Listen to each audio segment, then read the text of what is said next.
equipment checks. If you're watching this VOD, go ahead and fast forward about a minute or two. Equipment checks. Good.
Alright, let me take a quick drink here and we'll get underway for the evening.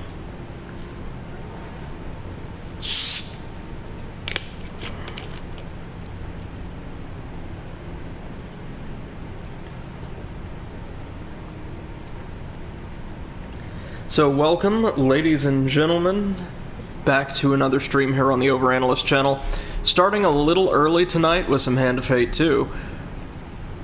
Because we're nearing the end of the actual, base campaign. We, of course, have the two, DLC campaigns. Not entirely sure how long either of those are going to be.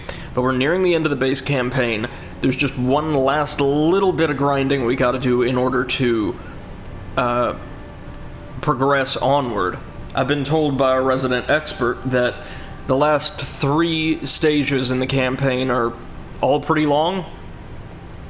So we're gonna try, emphasis on try, to get through what's left of this wonderful games campaign tonight.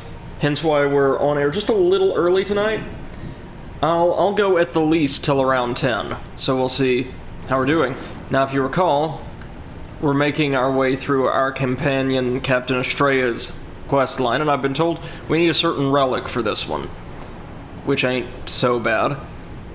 But since we want a relic,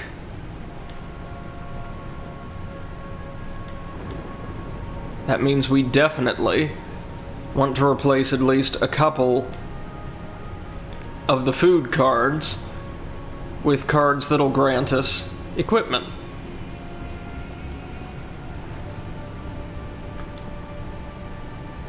I'll go ahead and take this just because if we run into old Cassius, I'm interested to see if we can actually unlock the next phase in his encounter. Okay, what do we want?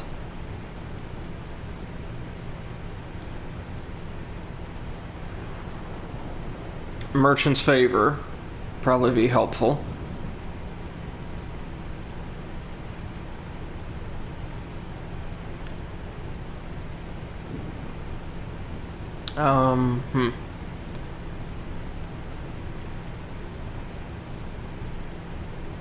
The Cave of Wonders, actually, if we land on it.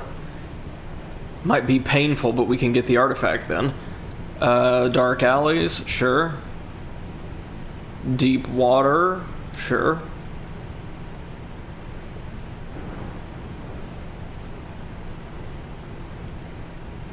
Fallen Treasure, there we go. Now, insofar as our equipment's concerned, we want to get rid of any artifacts that are not the Empire's burden.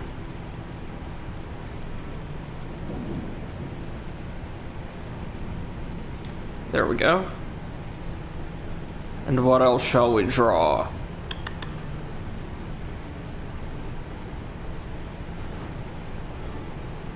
Let's take one of these new shields, just for fun.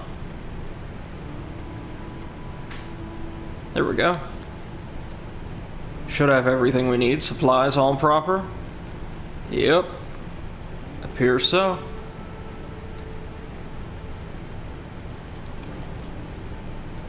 Alright, so we should have 3 encounters left in her quest line, so we'll have to farm this chapter for those real quick.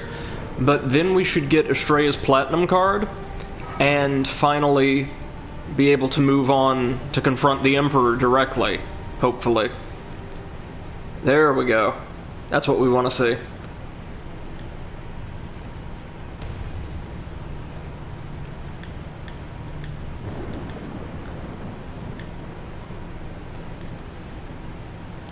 Alright, what's purchasable in camp? The bullseye, not what we want, but that'll do. We'll go fight some thugs, first of all. They sometimes drop equipment, I think.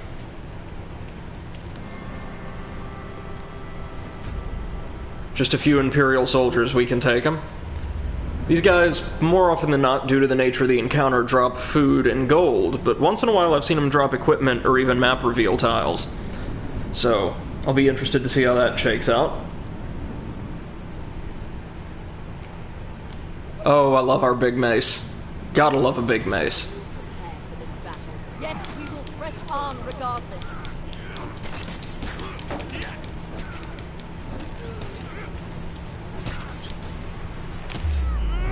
Hold up, there we go.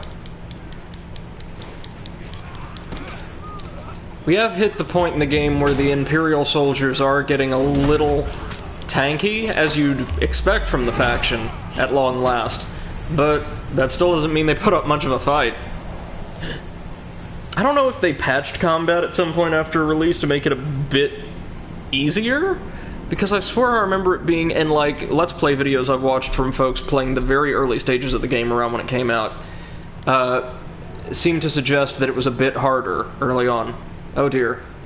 Bullseye, Imperial armor. We'll take the Imperial armor. Not what we want, but still equipment. Okay. And we'll go here. No harm there. The deep water.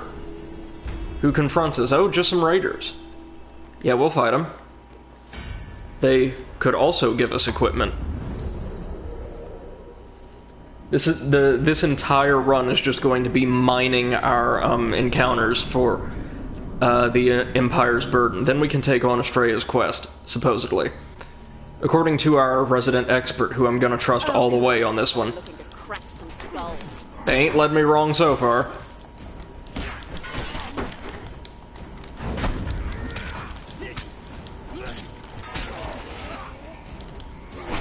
Oof. Even though they're supposed to have a special vulnerability to one-handed weapons, the comparatively weak armor of Northerners allows a heavy weapon to just shred them. Look at that. Nice. And if you remember early on, their units were kind of some of the more resilient ones we found.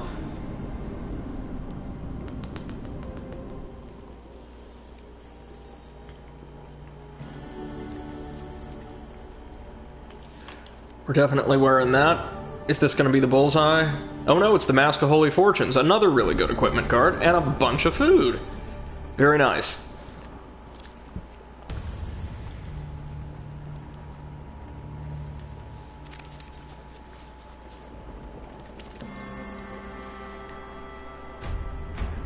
Okay, this time it's a full contingent of legionnaires and a phalanx. The phalanxes, now that I'm fighting them a bit more, can be kind of tough because they have that unblockable little charge attack, and they can disrupt sort of the rhythm of combat by blocking. The legionnaires can block as well, they just don't do it. Hardly ever. Unless you're just wailing on the same one for a protracted period of time.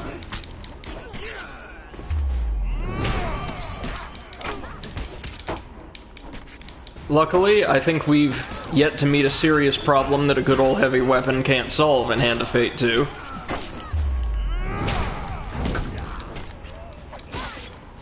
Haven't gotten much use out of the light weapons. As I've said on previous streams, I'm typically a light, dexterous weapon kind of guy, but in this game they just don't quite seem to be worth the, like, damage differential. Because, I mean, this thing is still more than fast enough to allow you to nimbly block and counter.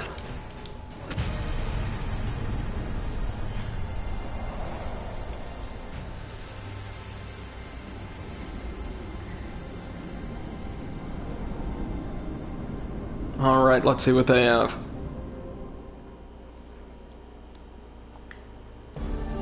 Oh, max life. And more food. Quite a lot of food, actually. And enough fame to allow us to equip the mask.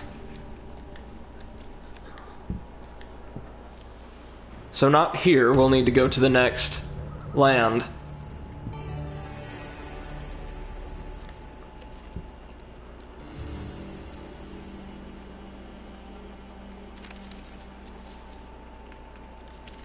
Yay.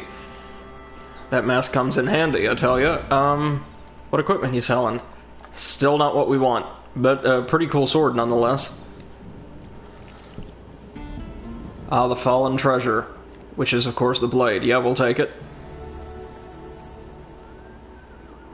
And we'll even try it out, tell you what. It's been so long since we've used a cool new weapon.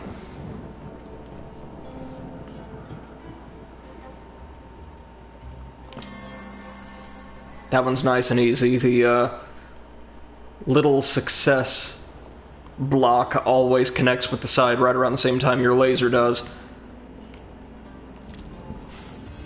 The Merchant's Favor. Esmeralda gives us our pick of these different artifacts. Very good. Kabarik's Gaze, not something we need. Ring of Food will do. Well, yeah, Ring of Food.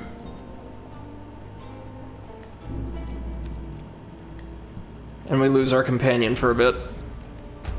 Which is a shame. Oh no. We're attacked by peasants. Whilst passing through a nondescript village, a red-faced drunk grabs your arm. It's the mercenary that was at the burning of Braden. The villagers refuse to believe your protested innocence. Surrounded by a bevy of sharp pitchforks, you hear a voice shrill. Will you submit to a trial by fire, you murderer?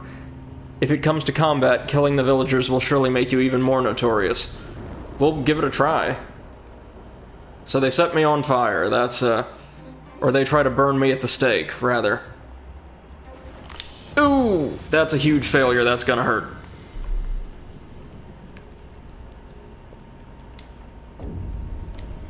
So we take, what, 2 pain cards?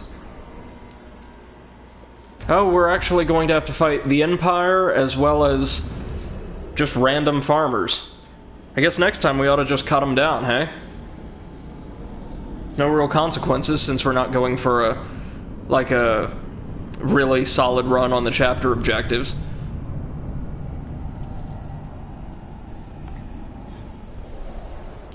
Ooh, check that out.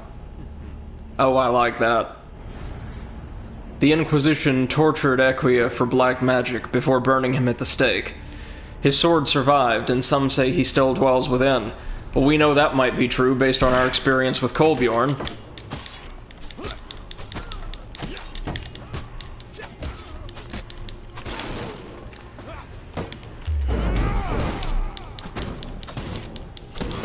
Okay, this is pretty sweet.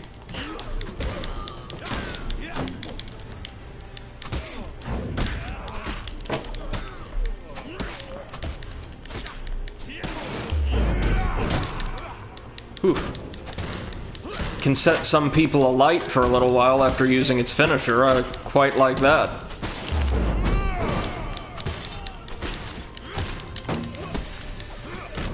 Looks cool, if nothing else, eh?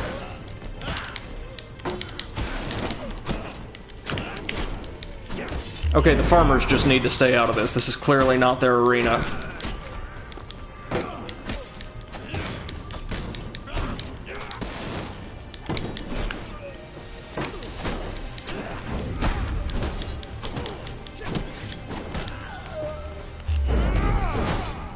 Well, sorry, but you guys asked for it.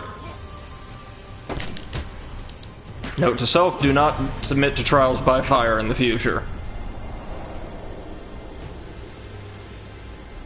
Question though, do they drop anything?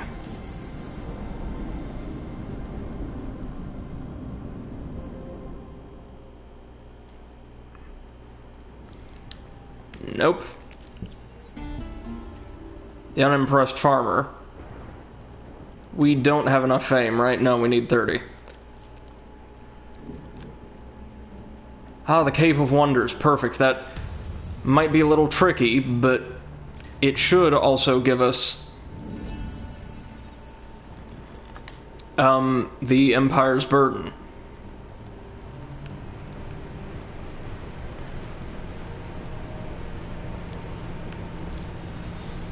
It took me over a century to restore myself to this shabby rendition of... Yeah, it's the same thing from the take longer still before these Thieves challenge as before. We're probably not going to get this the first couple tries, meaning we'll take health damage, but the target goes down by 2 or 3 every time. Statue stabs us, whatever. We'll try again. Hey, we actually made it in one go, nice. The item you selected glows with inner power as you pick it up. There it is. An anti-Empire bomb. Now we just need to find Estrella's token, or her next quest event.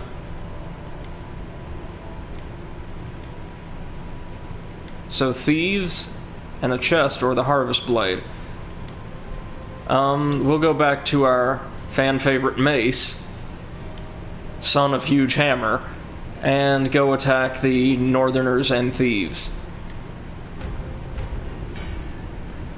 We have Estrella with us again, so that should be a bit easier.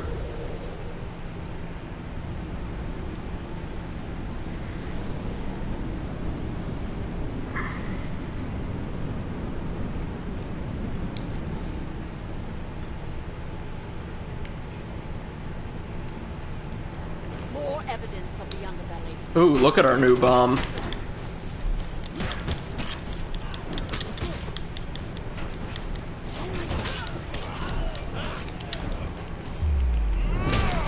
Hey, MC2M, how's it going, man? We are grinding our way through Estrella's quest line, where we've got the Empire's Burden. Now we just need to find the quest token again.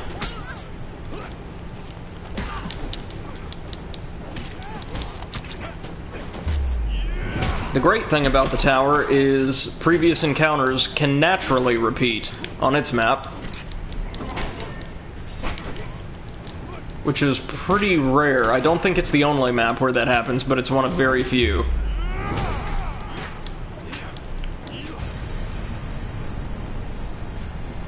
There we go.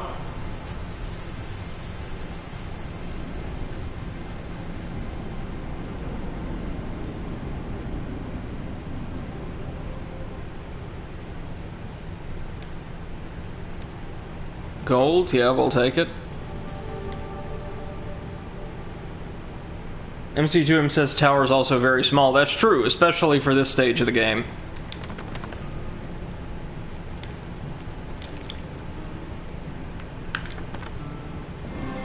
There we go. And it is overall just a worse helm. So, no thank you.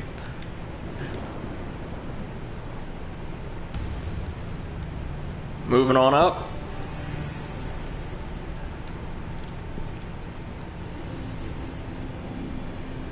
Before they added the Fate's Path Blessing, Tower was less interesting.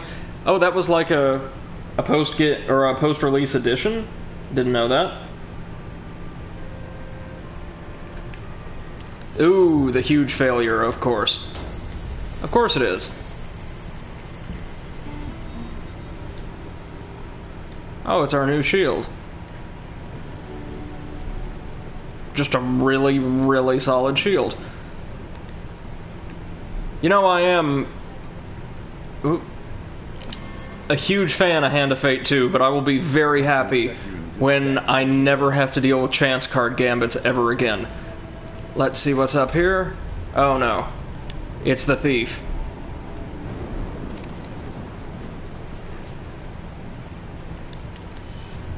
Just takes 15 gold, that's fine.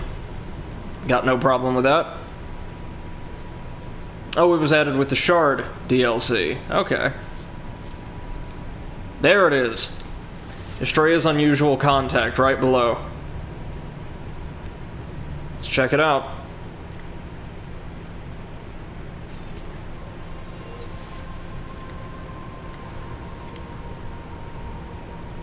Oh, just defend 30 attacks to unlock a token. That's not bad at all. And now let us see how runes are made and how they fall. If we are to defend Farwater from the Empire, we will need help. Estrella leads you through town until you reach the cellar door of an abandoned farmhouse. My contact is at the Solitiers, long thought lost. Estrella pulls aside the heavy cellar door and wades you in. You follow Estrella through damp corridors that burrow deep into the earth. I have a feeling I know what this is going to be. Through here, she says, and watch your step. It's one of the lizard folk, isn't it?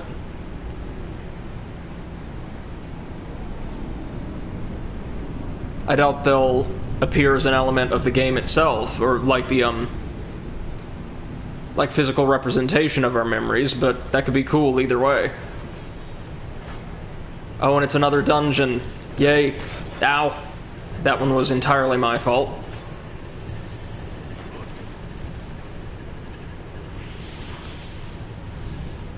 Alright.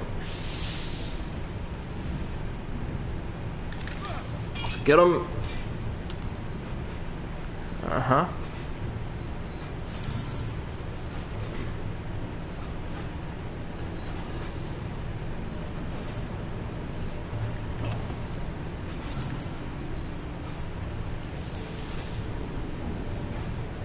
Quite a few resources laid about here, that's good to know. These little trap dungeons are always extremely profitable, though. Very, very little in the way of serious risk. And quite a bit of reward. Especially this one, there's a ton of gold around.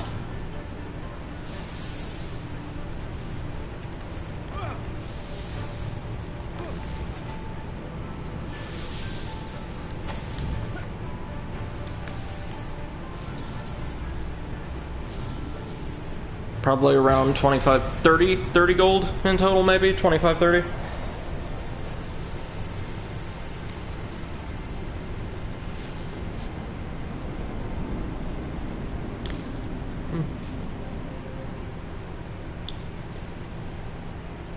Estrella smiles. She doesn't enjoy visitors usually. The Empire have been after her for years. Estrella opens the door to a dimly lit cavern. Oh no!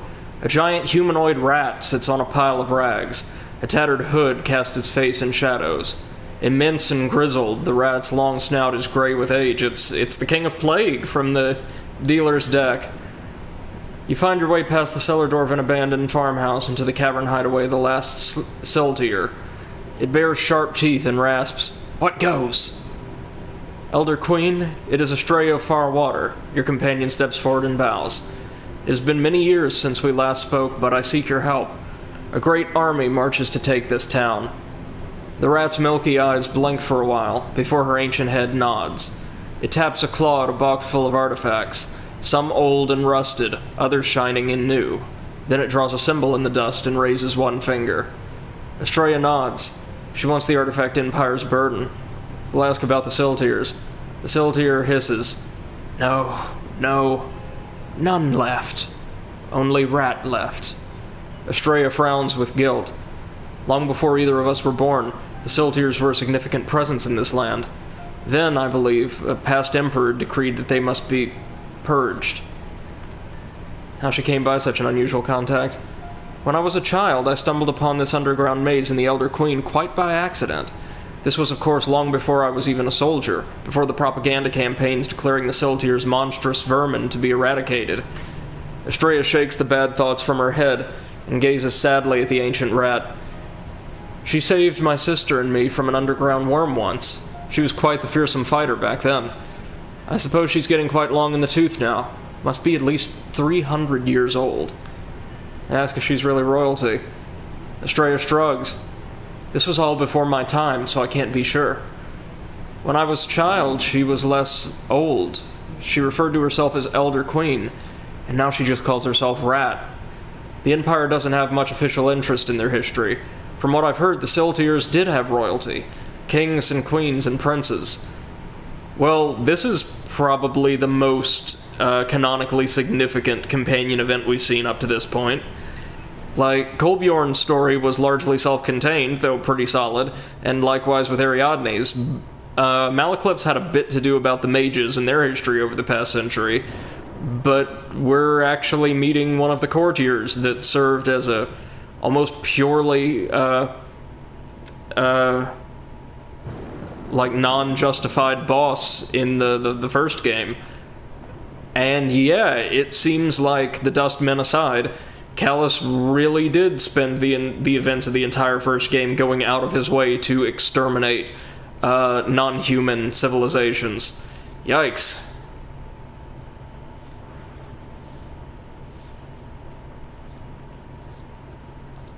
MC2M says, probably not a member of the court, just another rat queen. Yeah, at least, definitely. I guess it depends on whether or not the dealer could actually revive his courtiers early on. Like, I think he made the inference in the first game that his courtiers were more or less immortal, and as long as the game persisted, they'd stick around, but I suppose if Kallas has routed them all, we'll hand over the bomb. Not like I was going to use it anyway. You place the artifact at the Siltier's feet. The rat paws at it before pushing it into the box at her side. Estrella bows again, though the Siltier doesn't appear to notice, and exits the cave. It'll take some days for her to craft the upgrade. A gift. A respectful way to deal with the last of the Queens of Plague. I miss them. My original cohort. Yet their time has passed. It will not come again. Oh, so there we go. He just kept recruiting rat queens as he needed them, apparently. Meanwhile, we should head west. Captain Belmare is leading a scouting party there. He's an old ally and good friend. He may be convinced to help defend Farwater. Then that's exactly what we'll do. MC2M says, I think the game of life and death is more like a weave. Oh, that's fair. That's totally fair, actually. And for enlisting the help of the Siltier, Empire Captain Belmare. You can repeat it, altering some events, but you're exploring a path that is set. Kind of like Doctor Who's dealings with time travel, then. There's some completely fixed points and some with a great deal of variance, and you'll... Basically, which is which depends entirely on the purposes of the story you're trying to tell. Plot convenience.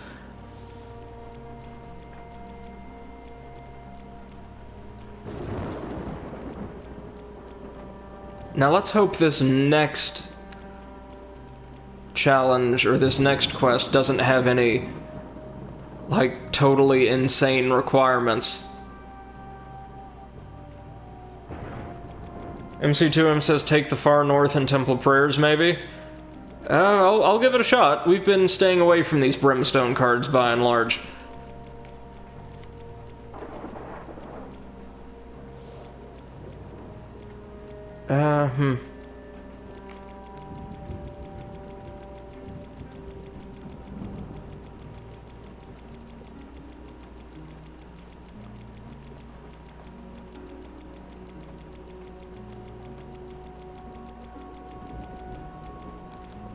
There we are. Okay. Now let's give it our best.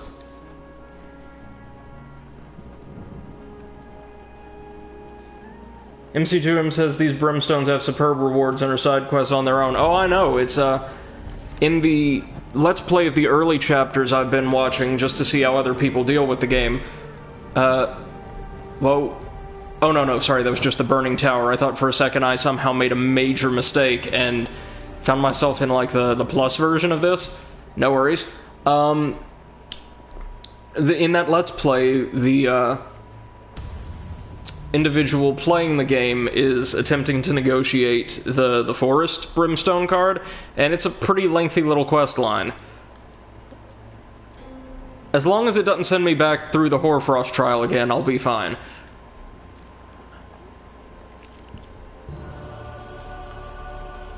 What do we want? What do we want?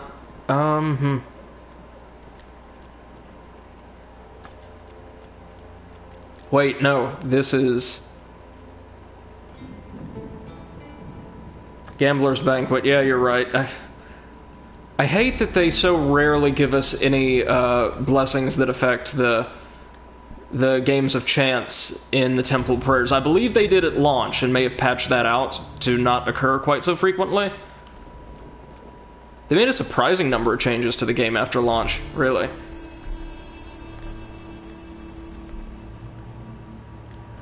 There we go.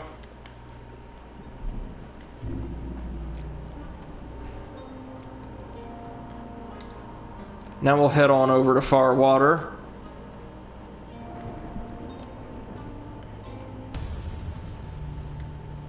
Gonna try to get myself kitted out before I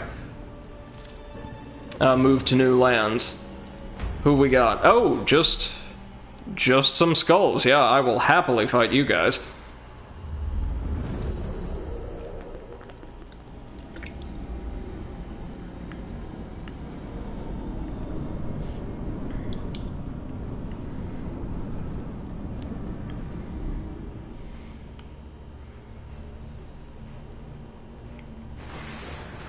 And away we go. Oh, that's awesome. Down in one hit. Can you believe it? Oh, man.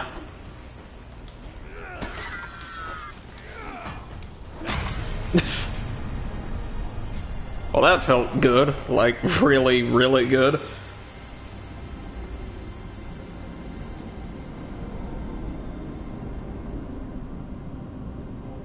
Yeah, man, at this rate, we might actually have an outside chance of beating the main quest line tonight.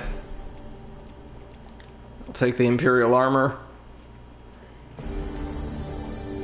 MC2M says, yep, in-game skeleton.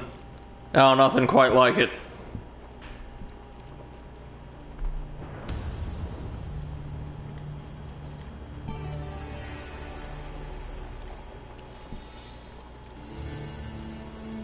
Ooh.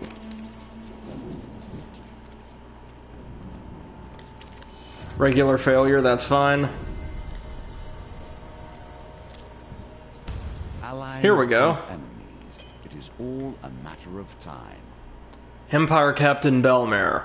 Estrella meets with her old friend and ally, Captain Belmare, hoping to get him to stand with the town of Farwater against the Empire. It'll be a hard sell, but he'll do what is just. That I know. A bearded man with a bright smile waves as you approach. Belmare! Estrella embraces the man, two old friends. I'll waste no time. I'm here to... Estrella stops in her tracks. Belmare's troops have captured an ogre. The creature struggles against its chains as the soldiers taunt it with their weapons. What is the meaning of this? Stand down! Estrella strides forward and Belmare's soldiers brandish their swords at her. Usual business, Belmare chuckles.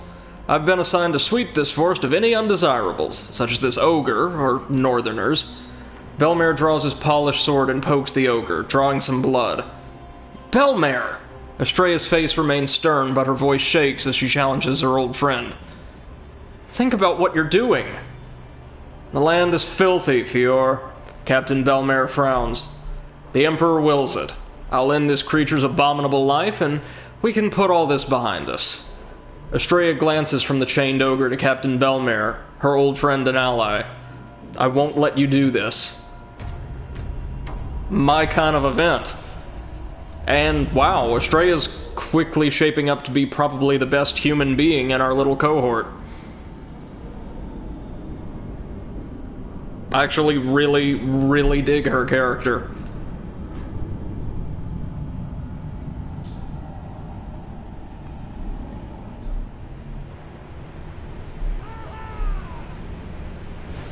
Captain Belmare. Estrella's old friend and fellow Imperial captain, Belmare commands respect. Yeah, but not for I long. hate that it comes to this, but come to this, it Oof.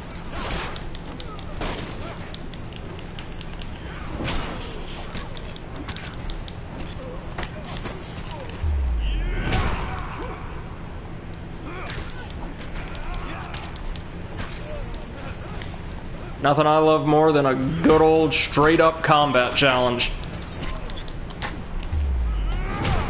I actually didn't know this, but based off of the Let's Plays I've seen, either the combat got extensively patched shortly after release to be a little bit more forgiving, which I think is a possibility, or quite a few folks actually find this game's combat, especially coming off of the first one, kind of difficult. Like, I guess because the timing for so many things is so different. And particularly, the behavior of enemy AI, specifically when it comes to attacking, ooh, wrong one, is a little bit more fluid. Oh, I'm pretty sure I pressed the triangle button there.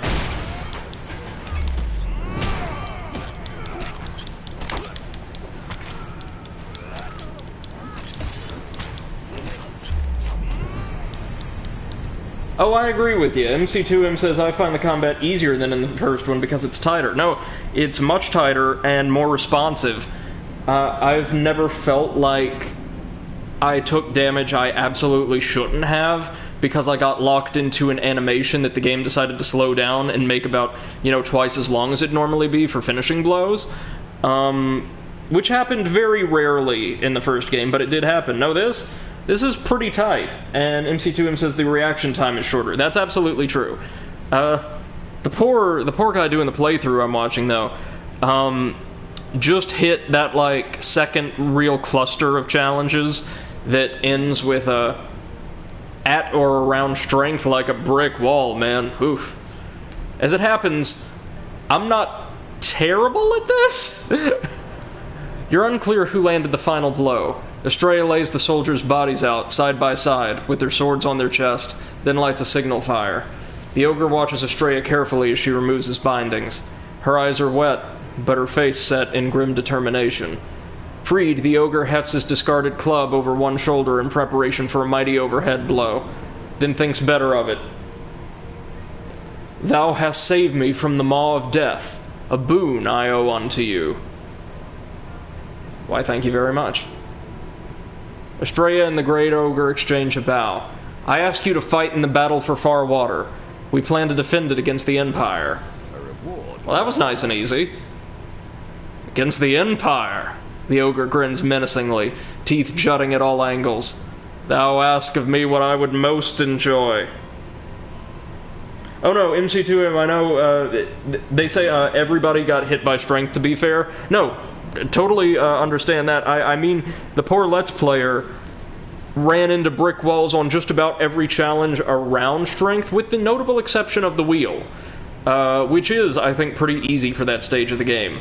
But we're talking the Lovers, we're talking, I think, Hierophant the first time, the Emperor several times, the Chariot a couple times too. Just I think the way a lot of scenarios were designed at launch too, they were a bit less forgiving when it came to supplying the player with resources in scenario-specific encounters. But that could just be bad luck on that one particular individual's part. When it came to drawing food and gold gain cards. For recruiting an ogre to defend Far Water, we finally unlocked the Battle for Far Water. Oh, I'm excited for this one, guys.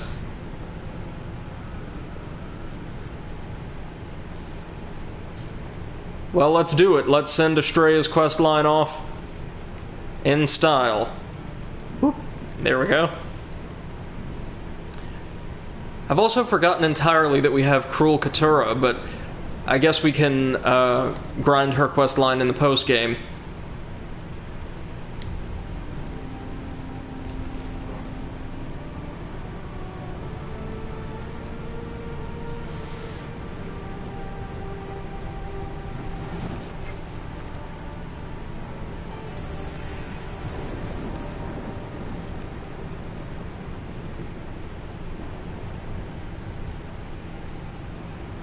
MC2M says, I know I played the first game to completion at launch, but I can't remember it being more difficult.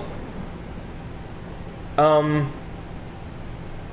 no, I don't think the first game got more difficult, but based on what I've seen from the Let's Play, this one started in, slightly rougher shape. Or, like I said, it appeared so. Let's see, what do we want? We'll stop by these two and then head off to the Battle for Far Water. Hey, more skeletons. My kind of fight.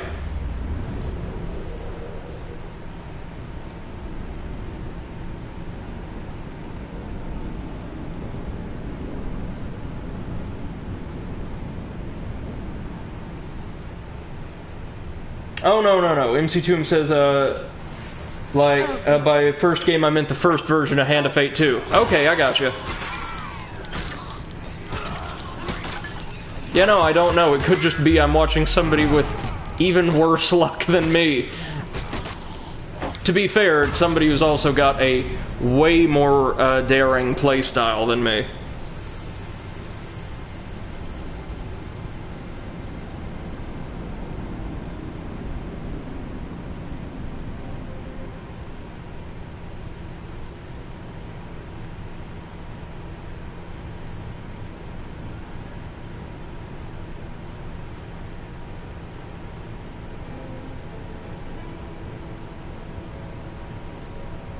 Hold on.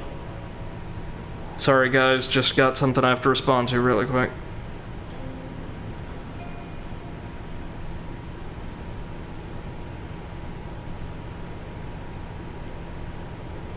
Alright. MC2M says, I think the issue with both games is that people often underestimate the importance of a well-built deck. Yeah, no, and folks just trying to grind tokens as soon as they can get hands on them typically ends very, very poorly.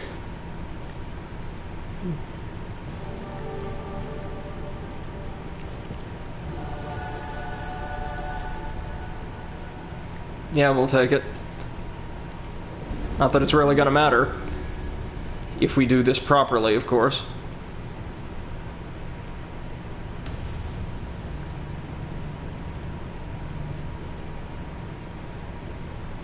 Oh dear, hold on, I'm very, very sorry.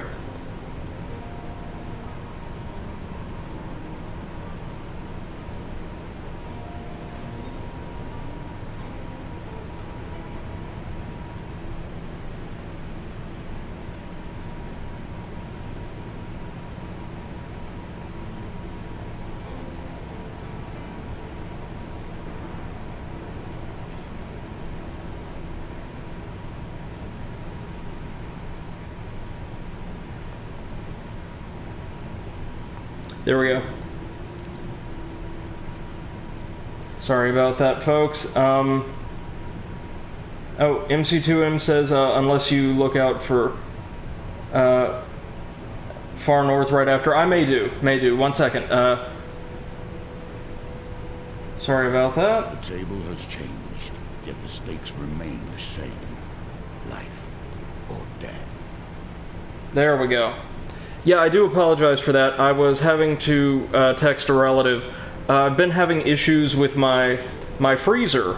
Well, my freezer and my refrigerator here in the apartment the past few days. Like, the freezer is barely colder than, like, a very, very substandard refrigerator would be, and the fridge is just a few degrees below room temperature.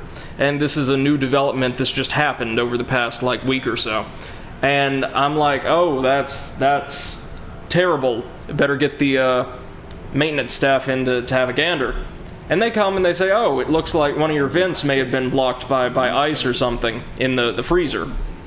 Well, Can you lead the alliance you've put together? and I say, well, that's fine. They did what they could on their end. They said that should fix it, no problem. Just make sure you keep food or packages away from the back of the freezer to make sure circulation keeps up. And I said, okay, that makes sense. We had to clear some kind of blockage. Give it a couple days. Nothing in the freezer is frozen at all. Like, everything's thawed out. and the fridge ain't doing much better. So come tomorrow morning, I'm going to have to call maintenance down again and see if we can't get this straightened out. So that's what I was having to deal with. Sorry about that. Alright, the battle for Farwater. As the sun sets, you meet with Estrella in town. The Empire draws close. Tonight we move against the approaching army. You return to the Elder Queen once more. The last Queen of the Siltiers presses something into your hands. May rivers fill with blood, she hisses. Ooh, Empire's ruin. It's a super bomb. In a small square by the abandoned town hall, Estrella addresses the people of Farwater. Oh, MC2M says, oh geez, hope this will get fixed soon. Oh, thanks a lot, man. It's gonna be alright one way or another. The issue I was having to deal with right now is my mom, who lives about an hour and a half away, and has been handling all of my supplies, and especially medications for me since the pandemic broke out, wanted to make sure that my insulin was well refrigerated. Thankfully it is. The fridge is just a little bit cooler than room temperature, and I tend to keep it really, really cold in my apartment anyway, so just making sure all of our stuff's alright. I appreciate it, though. I really do. Okay. In a small square by the abandoned town hall, Estrella addresses the people of Farwater. Her news is grim. If their defense fails, they'll have little choice but to abandon the town. The residents mutter nervously as she continues. Prepare provisions and your animals. Should we not return, you'll have only days to take what you can carry and leave. The peasant king, his leather cap decorated with a somber black feather, wishes you luck in the battle. Behind him stands a small group of farmers armed with pitchforks and rusty guns. They would like to fight with you. Oh joy. He presses his hand to your forehead and all at once becomes very solemn. May the rivers of Farwater call you home safe by harvest. Oh yes. Oh yes, the mace becomes even more powerful. Finally, you rendezvous with Millet the Ogre outside of town. The Farwater farmers are surprisingly calm at the sight of the towering monster. They may be numb from the nerves. The ogre observes a Farwater peasant clutching a pitchfork and shakes his great, gruesome head. Doth thy battalion wish a swift death? With all preparations done, Captain Estrella Fior turns to you. Are you ready to take on the oncoming Empire army? Oh, that's a great choice. Gee, I wonder what we'll pick. Estrella nods. You're a worthy soldier. Do not let that leave you. No matter how high you climb in this life, courage in the face of doom is what counts. Always keep the heart of a soldier.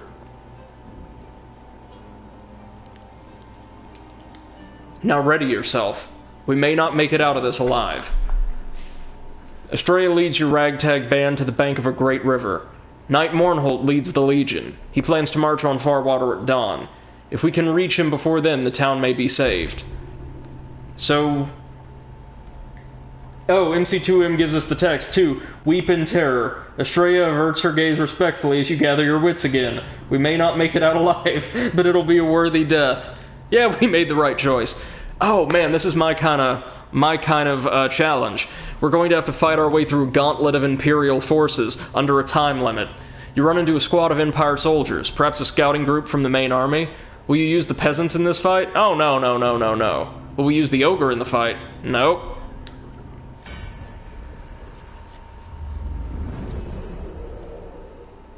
We do have the Imperial Ruin, too, which should just absolutely devastate these guys. Let's test it out on them, eh?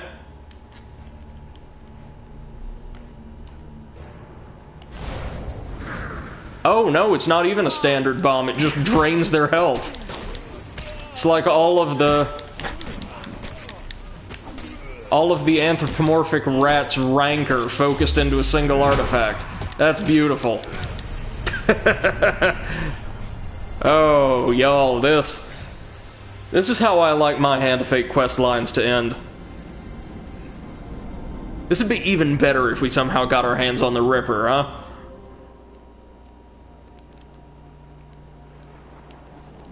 With the soldiers dispatched, Estrella leads you deeper into the forest. Further in, you encounter another scouting party of soldiers. No, I'm gonna keep them... Gonna keep them for later.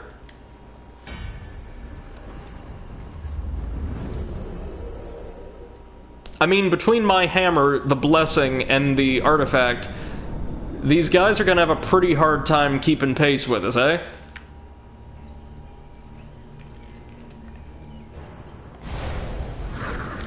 On my mark.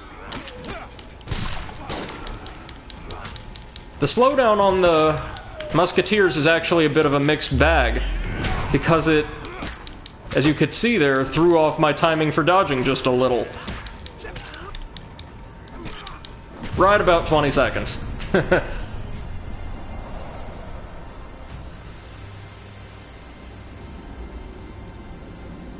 In fact, should I just not use the ogre and the peasants at all if I don't need to?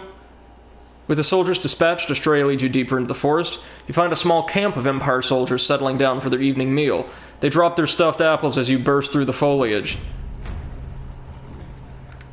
Nope, we got them. Just a phalanx and a captain.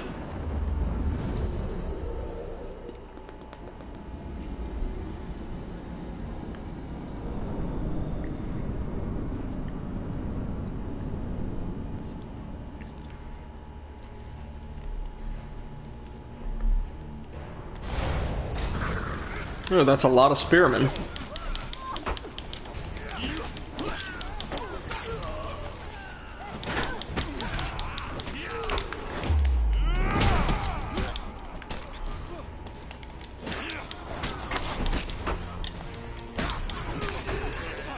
I guess we'll fight a general next, if this progression's any indication.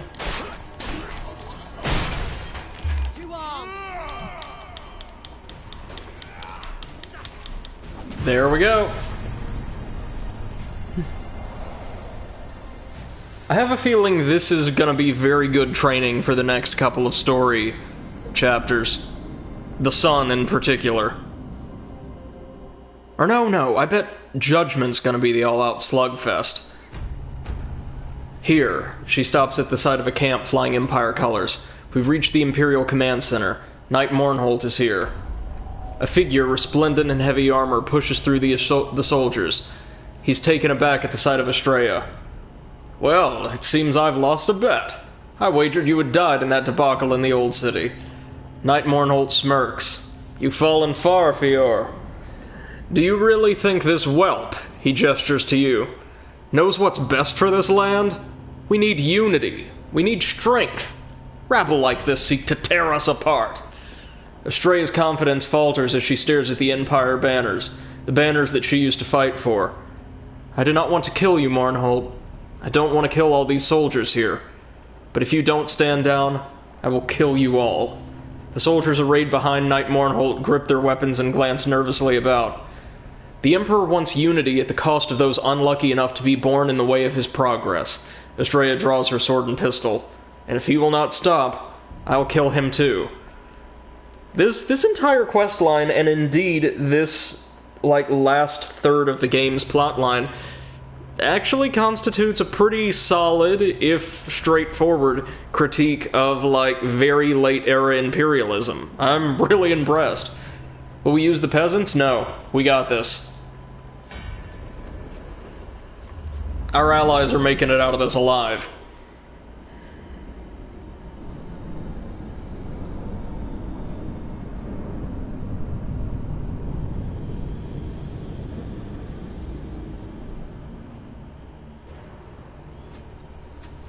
Oh, this'll be a cakewalk. Knight Mournholt, leading the march on Farwater.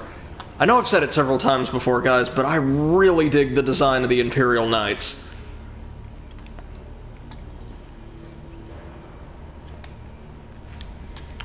If it be treason to stand for what is right, then I am a traitor now. Let us end this. Let's get rid of the helpers first. Ooh, my mistake. And now we can bring down the general.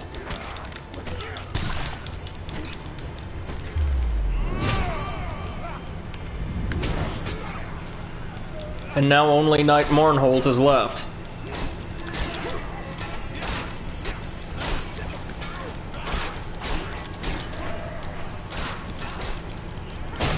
That got him.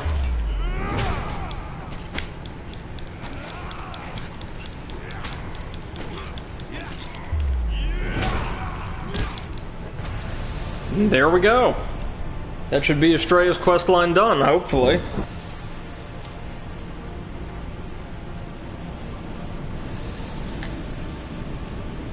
And just one more little pocket of the extraordinary saved from the Empire's...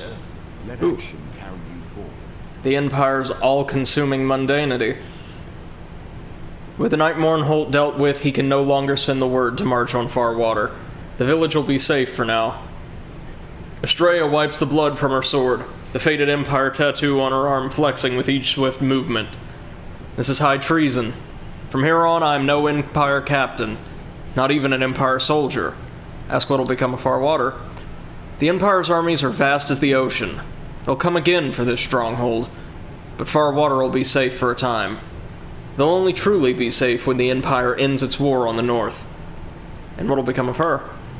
Most of the Empire rabble don't know my face, so I'll be safe, by and large.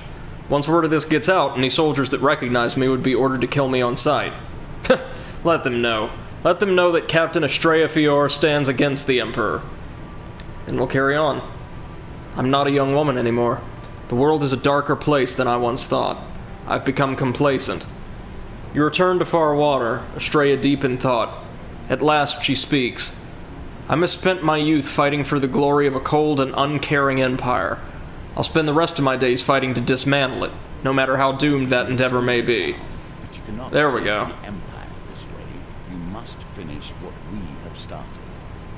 And so I shall. We've done it, guys. That's all 4 baseline companion quest lines completed. Awesome stuff.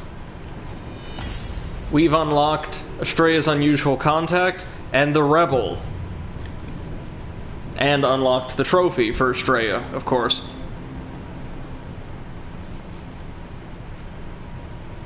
Now, we're ready to finally take on the sun.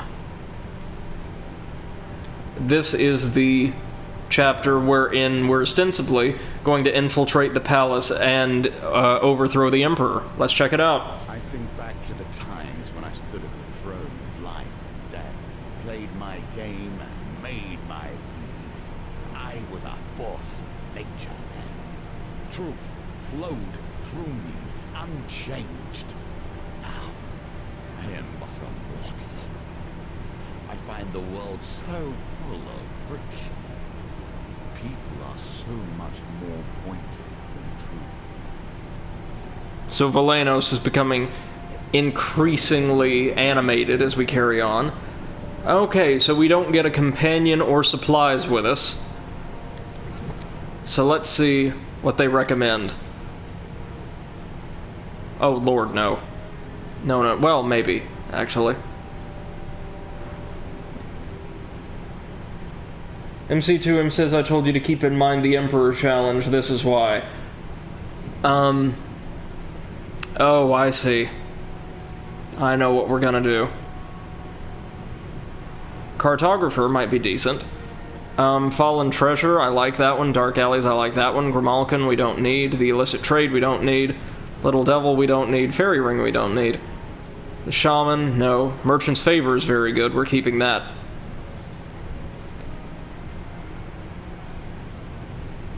This is a map reveal card, but not a very good one. And actually, we're gonna ditch that.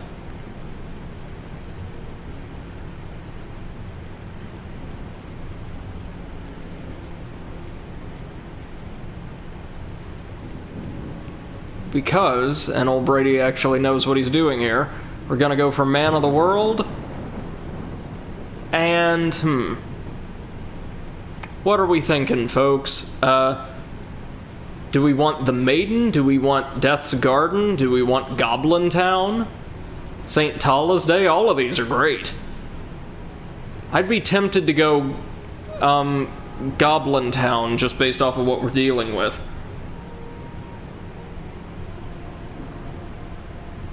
Oh wait, Palace Armory. We don't need that either.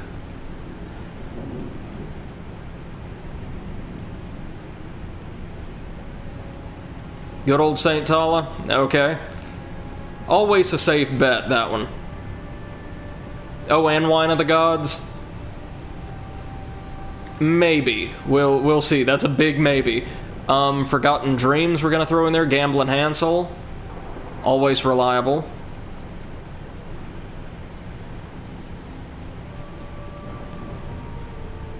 The Pauper Dilemma.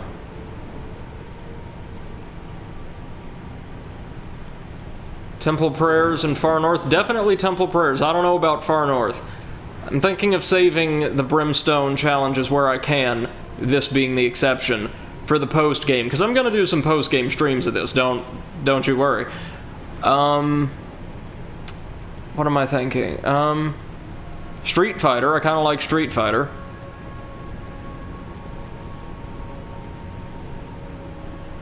Payment Due is pretty solid for what it is. In by the Sea.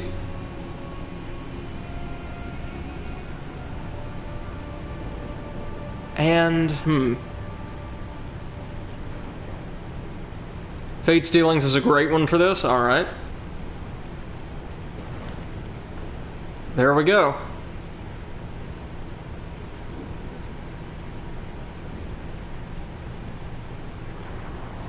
Looks good to me.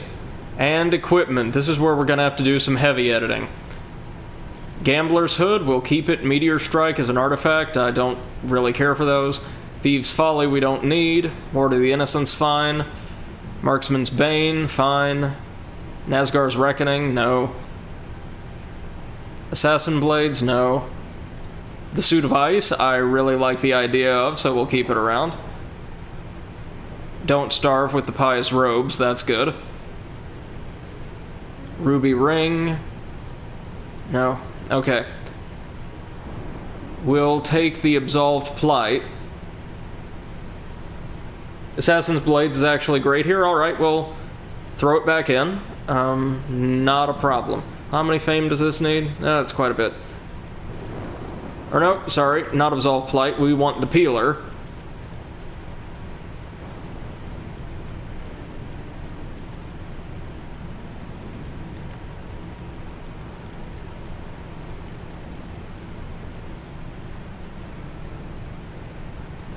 Instead of the Bounty Hunter's Helm, or the Broad Shield, or indeed the Ruby Ring, I'm going to throw in the Golden Shield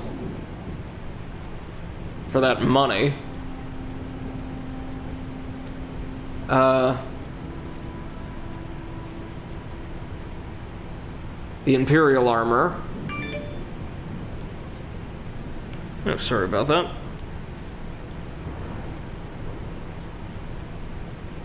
Mask of Holy Fortunes, Bullseye, Gambler's Jewel, Grifter's Companion. You would suggest the Bounty Hunter's Helm? Alright, we can throw it in there.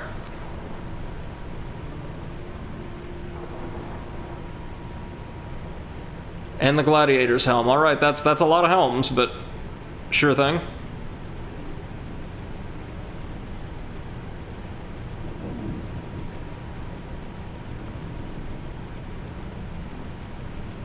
Oops.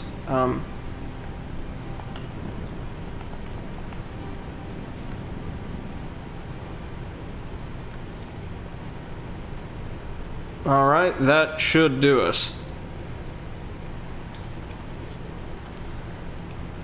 Prepare for combat against the best the Empire has to offer. I ain't afraid.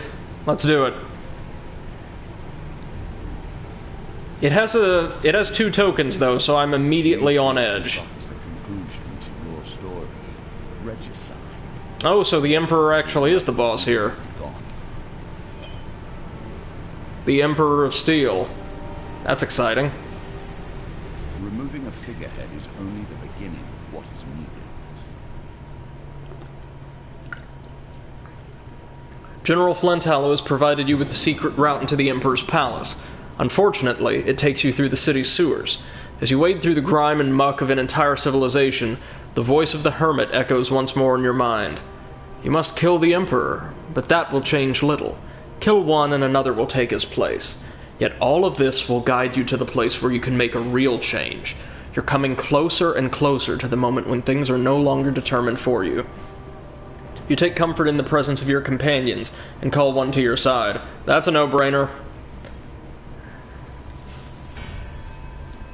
Ariadne sloshes through the sewer water to join you.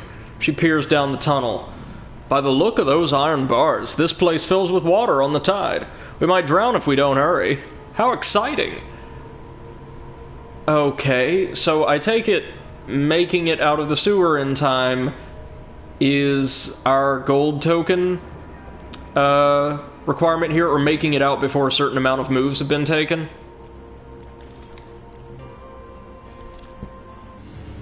Sewer lurkers. Oh, it's the corrupted. Fun times. The pendulum swings like a scythe, bearing hope. Ooh, damn it. If you don't get out in time, you die. Oh, joy.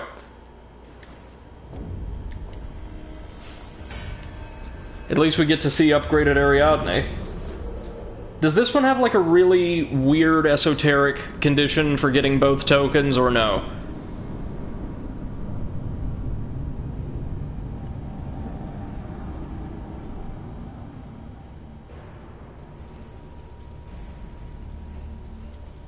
Oh, check her out. She's got a massive gauntlet, and I believe her hammer's a bit more professional looking. Not straightforward, oh thank God. A circus fortune teller told her that she would die a hero, and die a hero she shall. Ariadne's gauntlet grants her much more health. So now she's effectively immortal.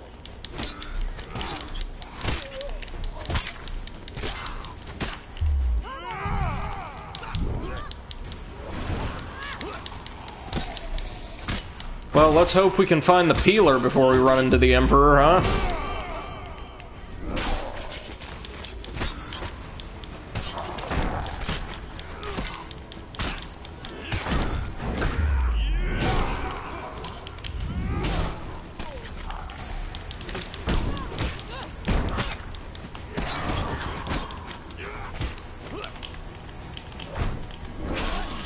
There we go.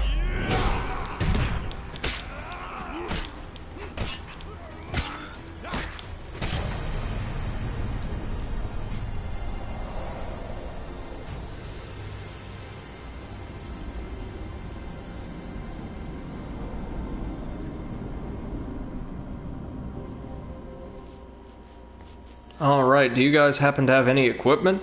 Whoever these poor souls were before the Blight, they still cling to the vestiges of their former life. There it is! And all of our health back. And a ton of gold. Sewer stairs. Do we want this? Do we want... Oh, we probably open a gate but find nothing but a dead end. Okay. Oh, flooded tunnel. Oh no. The man of the world! Perfect!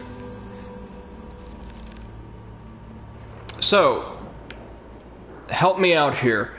We want to make a beeline for the sewer stairs, right?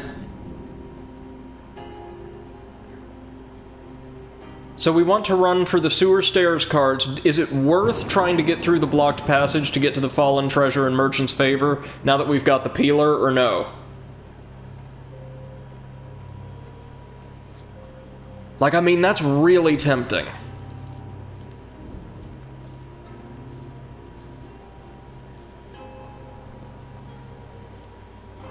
It is worth it. Okay, we'll give it our best.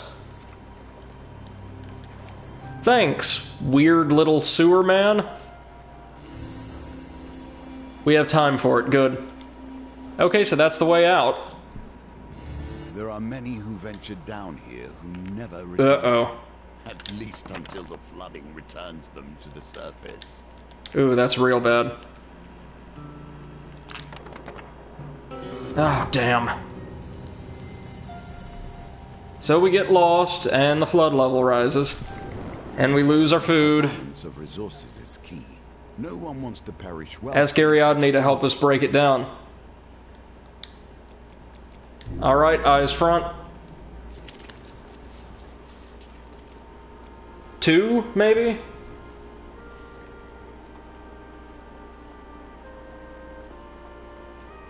What are we thinking?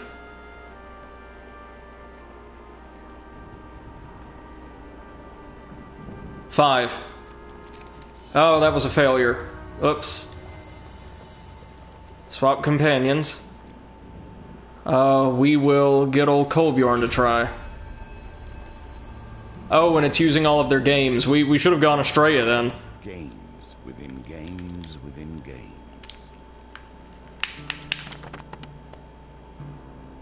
Oh, damn it.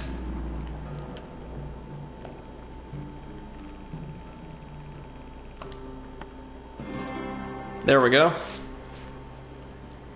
Kolbjorn's mighty shoulders make short work of the debris blocking your way. Oh, so it's only a 16 now. Let's, use Estrella then.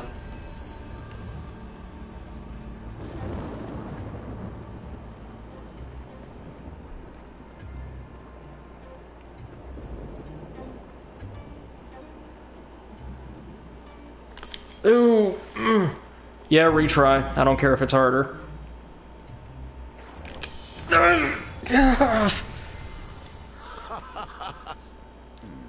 What an unfortunate time for your skills to leave you.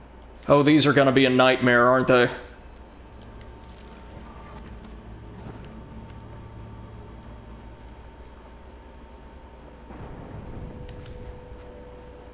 Really? Oh yeah, we're redrawn.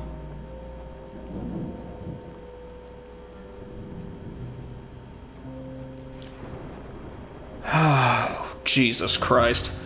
Well, time to start drowning. I think that may be the worst run of luck I've ever had in this game.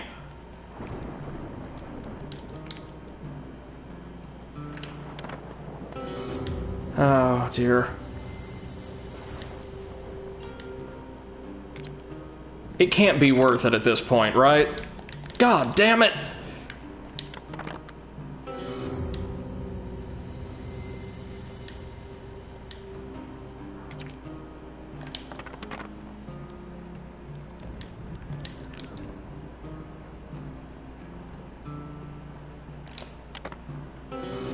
Oh, Lord. Worst run of luck in the entire run. And this isn't gonna be it either. Just watch. Oh no, it was. Okay, we can finally get through.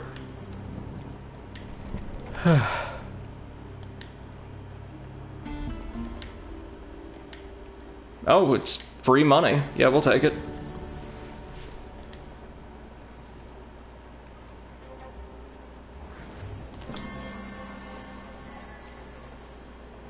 Well, that was the closest to a full-on breakdown you're ever gonna see me have on stream. I'll buy us some food after this. Grifter's Companion. Holy Fortunes. We're gonna take this.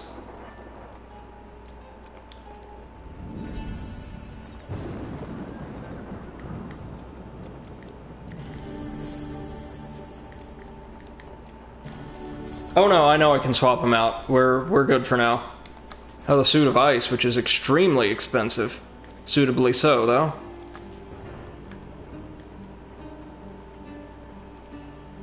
Oh, they don't refresh unless they're with us. Okay, good point. We'll bring our hero back out.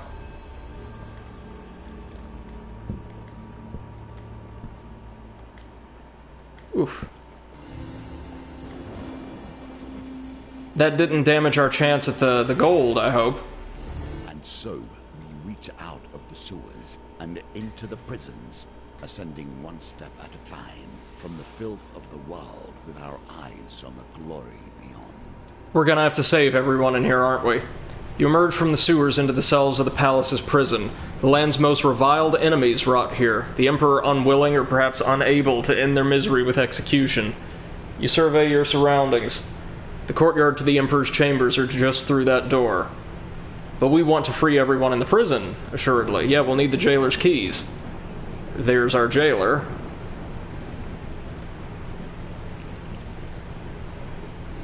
The Holy Relic. Years, almost every true artifact of power has been lost. What used to be a lavish monastery has taken a major hit from a major recent raid. Among Clements, it's a shame about the missing gold, but it's an even greater tragedy that they've stolen our Holy Relic. We volunteer to search for him. You follow a trail of abandoned trinkets to find the northern raiders sleeping on top of a pile of treasure in a conspicuous forest clearing. We're gonna take the violent approach. Choose a card to discard.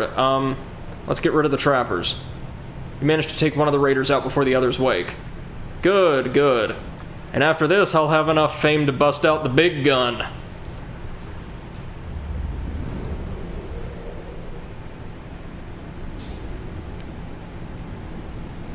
I get the feeling, and I'd certainly love to, that we're going to stage a mass jailbreak.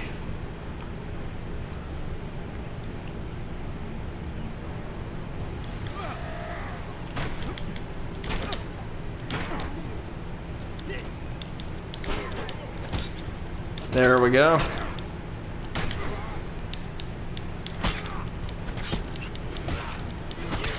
The only real downside to fighting Northerner warriors with a heavy weapon is that they knock you back so far with each blow, even properly blocked.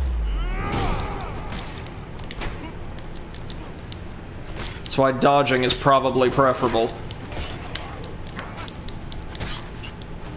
Also, if one of their non-heavy swings is dodged, then it appears to end their combo right there.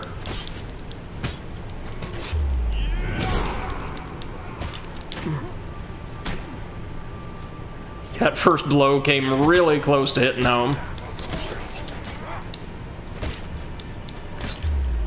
I guess they're out scavenging relics for the clan to offer to the High Priestess, maybe?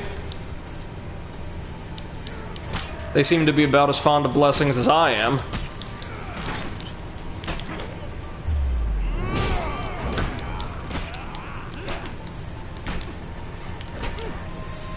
You know, once I get my proper streaming rig set up, I'm thinking about maybe playing some indies or strategy games on Steam for you guys. Yo, MC2M, you ever play the Total War series? Is that something you think folks would be interested in seeing? I absolutely adore Total War, even though I'm completely lacking in the attention span to ever finish a campaign. I have a great deal of fun with its empire building, and particularly the combat.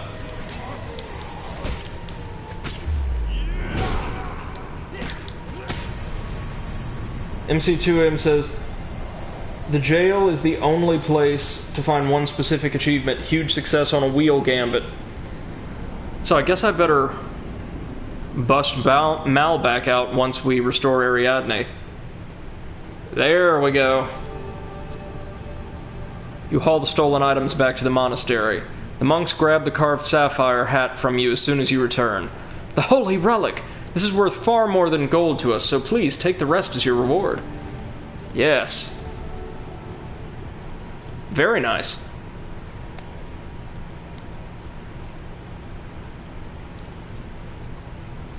The prison mage. You and I will allow mages to walk in peace once more.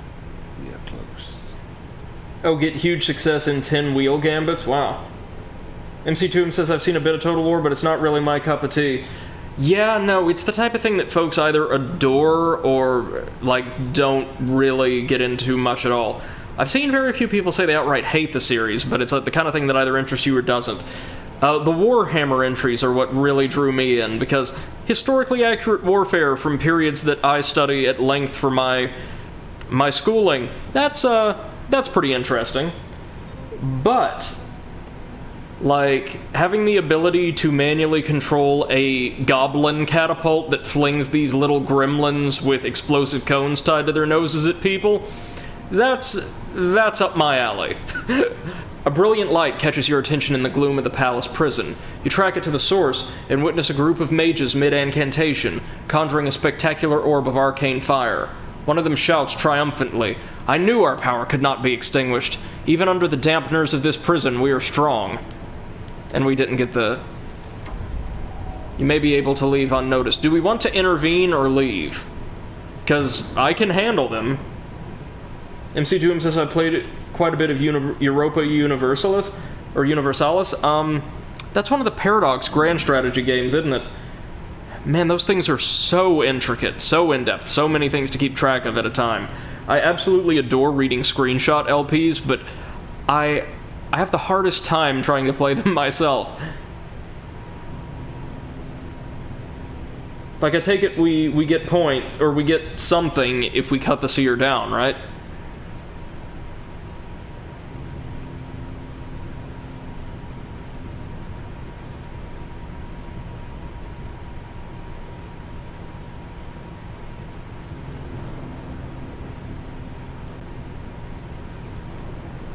You'll find out.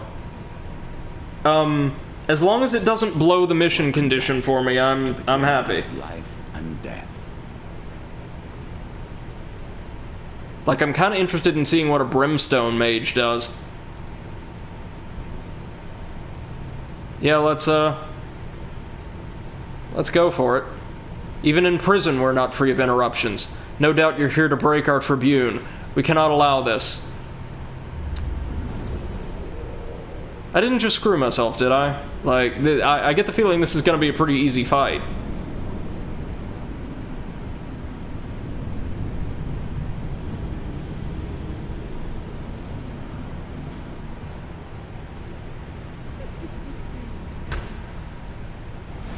Archmage. Oh, this is fine, good. Whew. Let's get him.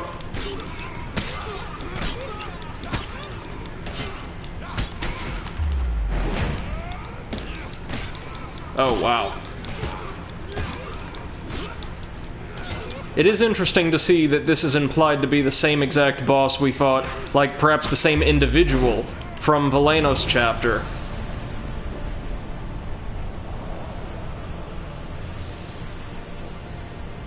That, or just another archmage of equivalent rank that got thrown in here, but... Mask of Holy Fortunes, yes please. You check the Fallen for anything of value. Equipment! Ice armor, not yet, but we're getting there. And... topping our health up. Fetid fins, we'll take it.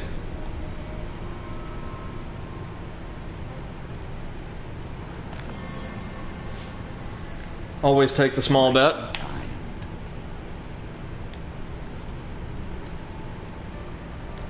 Bounty Hunter's Helm. Oh, that's pretty solid, really, but... I think we'll want this for now.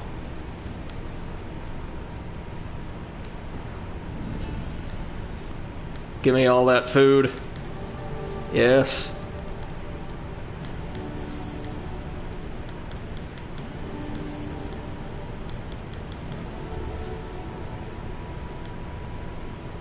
Assassin's Blades. Oh, riposte and finishers against Empire increase the weapon charge by 4. Oh, wow. Yeah, now I know what the Bounty Hunter's Helm does, and it sounds like it'd be really great for a Hierophant achievement run.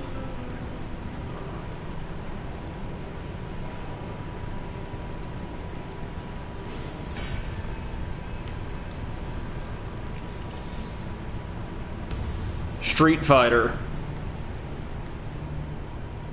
We are going to fight the Empire. Oh, a knight and his guards. Good thing we got the Ripper.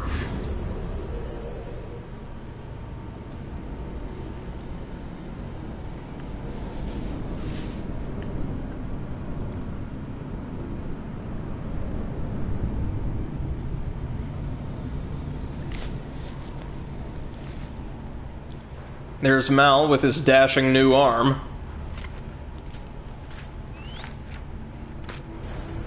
Maleclipse. He often comments that as brushes with death go, his was most convenient. He needed a new spellbook anyway. Great.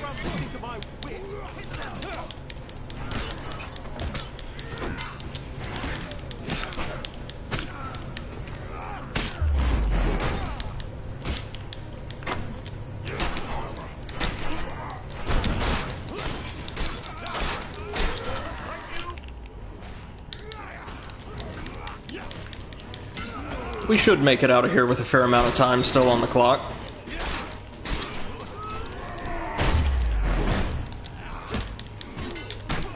Gotta remember to try out this weapon's special ability on an armored foe, but it does so much damage against even the unarmored. Gotta love it.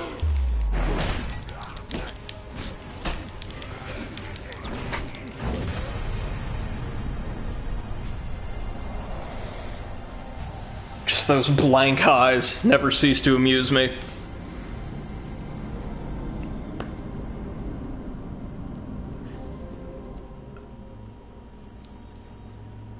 We can wear the suit of ice, and so we shall.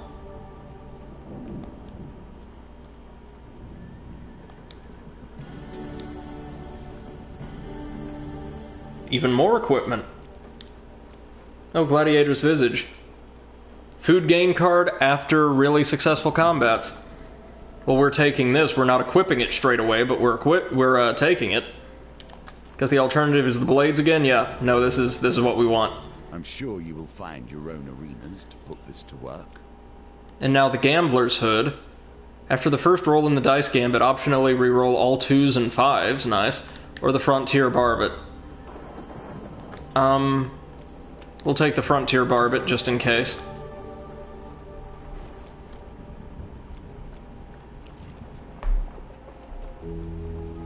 Oh, good, Rana's fishing. Now, do we want to go straight for the jailer or explore around first? I wouldn't think it would matter.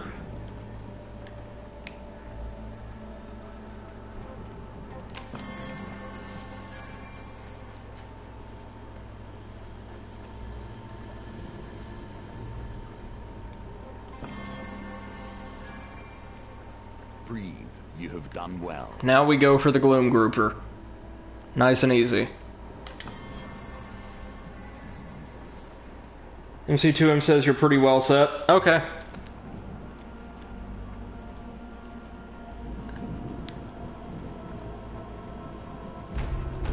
As long as there's nothing extra I need to do to get that token I'm just so clearly lusting after, we'll go ahead and make a beeline for the jailer, who I'm assuming is going to be a Brimstone Knight or something. I'm really interested to see what the Emperor is. I noticed he was a Brimstone card, but... Ooh, check that out. We've got, like, the junior version of the Tyrant's armor. Very, very nice.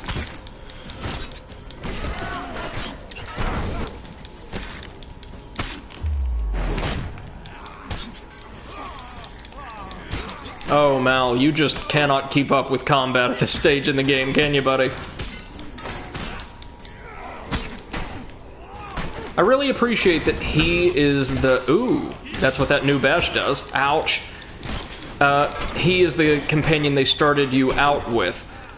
In terms of combat, he's far and away the least helpful, but he provides you, the player, with that free shield sporadically, enabling you a much wider margin of error as you learn the mechanics of the game's combat. Good stuff. Once you become comfortable with the combat, you can swap him out for a more effective companion. Like, in particular, Straya or Ariadne.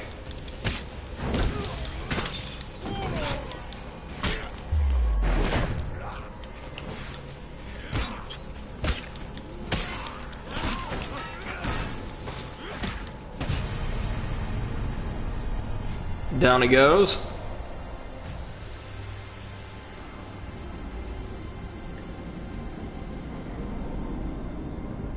We've got a pretty good set of equipment this time around. I would have loved to have the dealer's armor, but we forgot to throw it in there. My mistake. That's very good.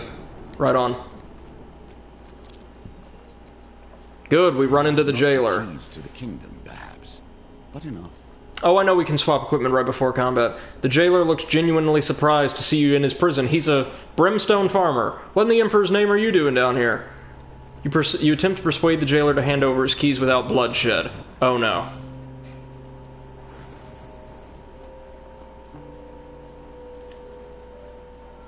Yes!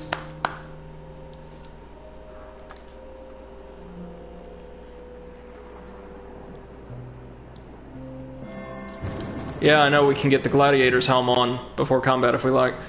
I'm not dying for this. You know, they're not locked in here with me. I'm locked in here with them. The jailer hands over his ring of keys and slinks away. Well, let's go launch a prison break. It's a simple chest may hold. The cell contains only a treasure chest held shut by a sturdy lock. We already have the key. What do? Crack that open. More gold, more food found in a moldy old chest inside of a prison directly above a sewer. You cannot trust Prisoner. well here. You meet a prisoner bound in chains. The manacles keep her rations just out of reach. Hey you, she whispers hoarsely. If you free me, I know all the ins and outs around here. Get the key from the jailer and let me out. We want to go for this, right? Seeing as how this is also an enemy of the Empire, and therefore I would assume our friend. I wouldn't put it past Defiant to have some of these as traps, but like, obviously the Empire's acting unjustly. Yeah, we want to set her free. The prisoner sobs. Even if I don't make it out alive, at least I won't die starved and chained to a wall. So true. Oh, the prison ogre? The prison wraith? Do we want to go fight these guys? She points at an innocuous spot on the wall. The jailer loots the dead and hides their valuables behind a loose brick. He either doesn't know or doesn't care that I've seen him do it. Oh joy. What's behind this locked door? Oh, nothing. It's literally just a locked door. MC2M says Wraith is the huge success wheel, if I recall. Okay, so we'll head over there. Though not before stopping in for a temple blessing.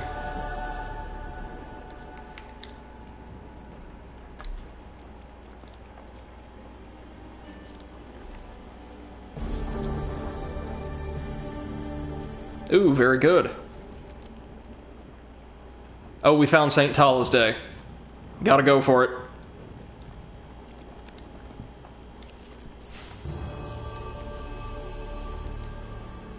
Be blessed for luck.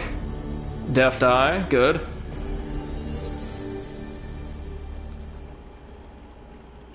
And anything you got. Allies' determination, so our allies deal more damage. Reveal the rest of the map. The prison necromancer, Gamblin' Hansel. Oh man, we might... Do we actually want to go ahead and clear this floor? Because it looks like there's a lot of good stuff here. Deep Water gives us equipment. Payment Due gives us a helm. The Bridge Skirmish can give us a fair amount of stuff. Fate's Dealing is there. Gambling Hansel will give us something to help with the gambits. What are we thinking? So much death here. A sudden drop. Leaves behind so much that is tainted. MC2M says it might be worth the time. I think so. At least some of them, yeah. I'm thinking Gambling Hansel and... I might want to do Gambling Hansel, Dark Alleys, Bridge Skirmish, Deep Water. That might be the order. A sudden drop in temperature stops you in your path. You glance over at Maleclips as your breath turns to fog. We're in the presence of a shade, your companion whispers. Such vibrant souls, hisses a voice in the dark. I will feast on your essences for years. No you won't.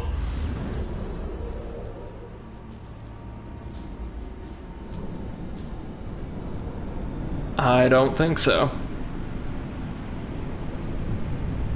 It's like an in-game boss rush. I always love these.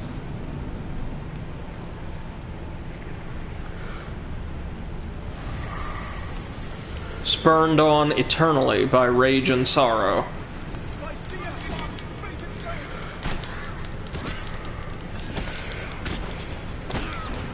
I'd imagine with the blessings at this point even Mal can take down the skulls. Why did you target the skulls? I guess because the shade had already started its teleportation animation? Yeah, that's it.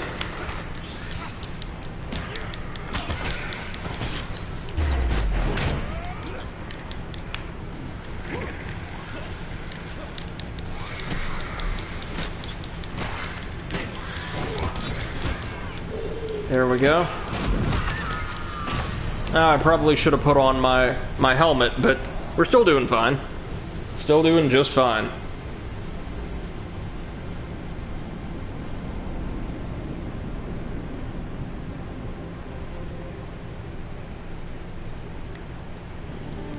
Even more equipment. The Gambler's Jewel, yes please. Dang.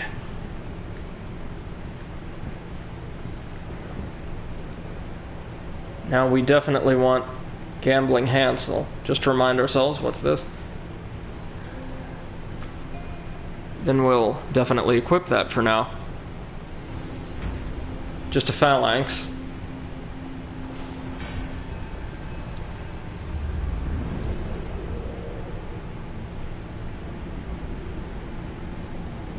If we get the Imperial armor at some point, we will have basically our entire gambit breaking loadout on our person.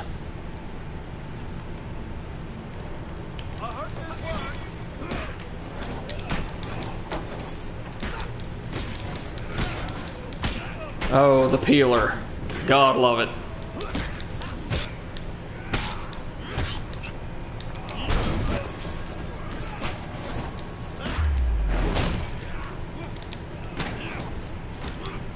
This our last one? Yes, it is.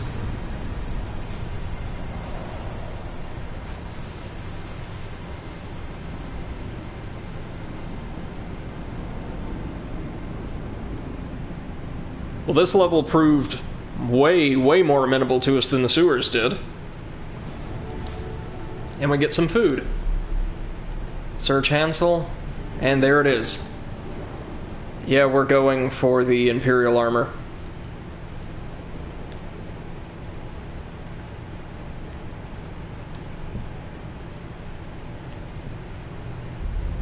Dark alleyways, blight and greed, and what's in the other direction? The pious robes will go after the locked chest.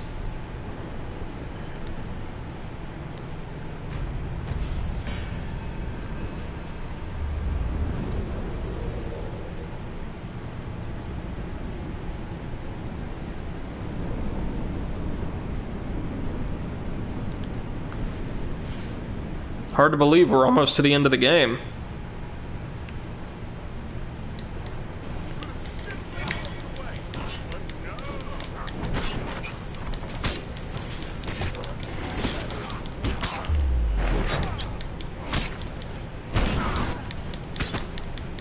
Ooh, that explosive shield's actually really nice.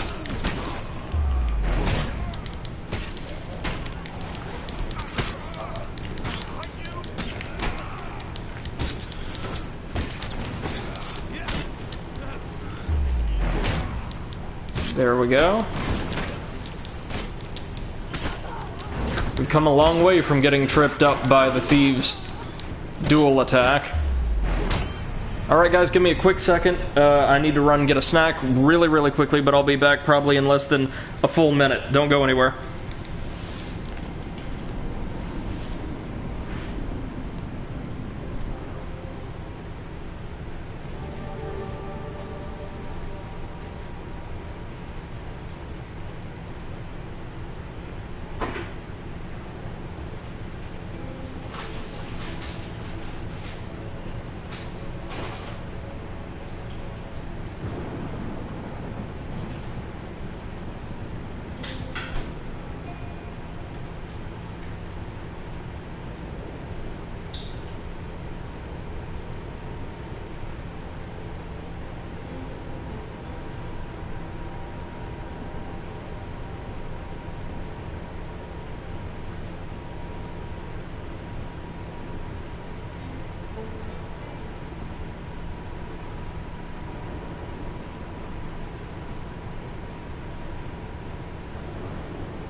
Alright, folks, we're back. Sorry about that.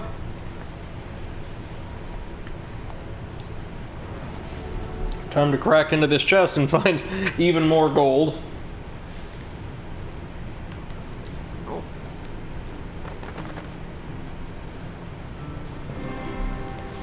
Welcome back, thank you very much. What's that? The Word of the Innocent. You know what? Yeah, why not? Not a single innocent has ever sat at my table.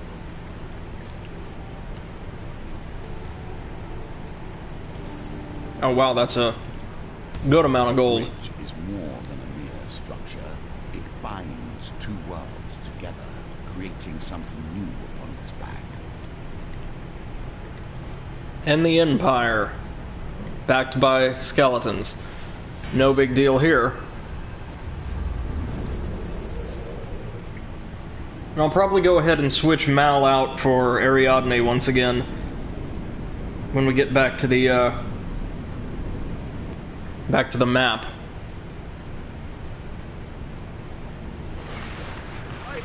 He's been helpful here, though.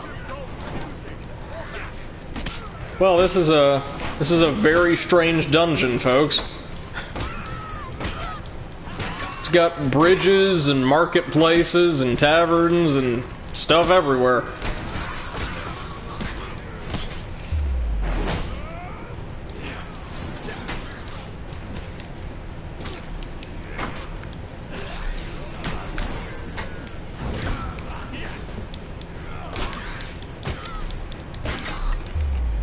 There we go. Oh, the phalanx can actually take a full finisher. I did not know that any standard Empire troop could. Or I didn't notice it, I should say. There we go.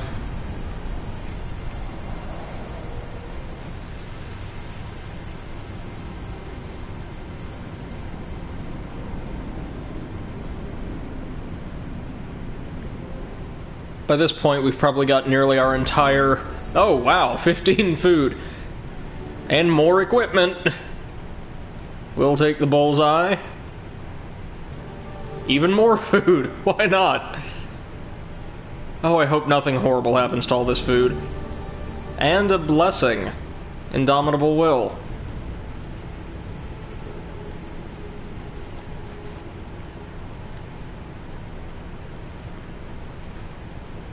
Now if we go to camp, we'll be able to buy the bounty hunter's helm, which we don't really need.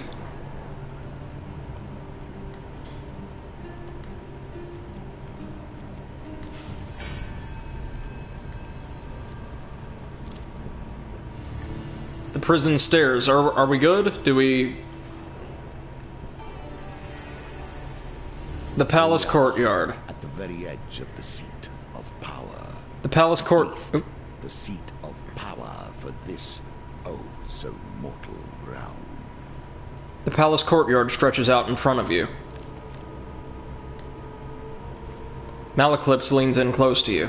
If this suicide mission has any hope of succeeding, we're gonna need something from the Emperor's private collection. This is the gold token, isn't it? Estrella interrupts. It's a sword. An ancient relic from before the land was one. My sources tell me it's here. MC2M says fate stealing is basically combat, and if you win before time runs out, spin 3 wheels of gain cards. Oh, that's... Oh, I hate that I missed that then. What's wrong with what we've got? Ariadne says, motioning to her weapon. There ain't nothing in this land that can withstand my hammer. Kolbjorn nods solemnly. The Emperor's evil warps and protects him. We cannot hope to stab the devil in the heart with a butter knife. Ariadne says, don't these relics sound like the ones we rescued for the Imperials? Ah, I see. Estrella appears around the corner. This place is teeming with guards. We can't risk fighting in this part of the palace. We'd be surrounded before we got anywhere near the Emperor. If we sneak up on patrolling guards, we could take them out without a fight, but we must avoid being discovered. Oh dear. So we've got to get all the relics, and I'm guessing that's our gold token? Yep, this is how we get gold. Great! Time for Metal Gear Hammer. You catch a guard sleeping and slip past unnoticed. That was nice and easy. Torin's Plate. Give me that curse. Come on. Lose equipment whenever we gain a curse. Oh no!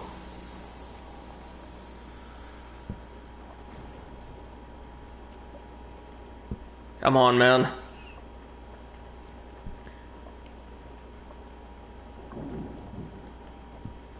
There we go.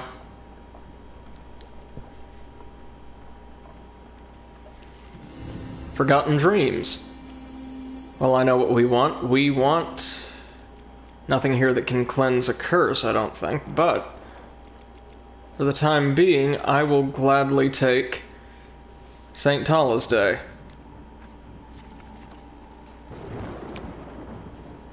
Oh, if we step on his figurine, we just knock him out every time? That's pretty nice.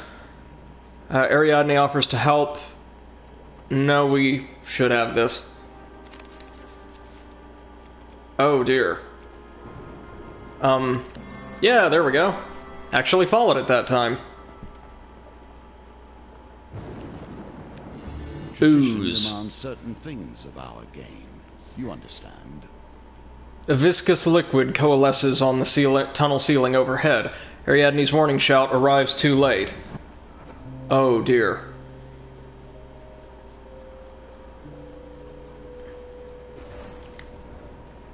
Hey! No, I'm happy with this. I'm perfectly happy with this. You successfully dodge the ooze. A wise decision. It drops harmlessly onto the sewer floor and slithers down a grate. What curse now? Every individual enemy hits 200 damage first time they hit somebody. Oh joy. Well, what equipment did we lose due to gremlins, or do we not get to see? You catch a guard sleeping and slip past unnoticed. Good.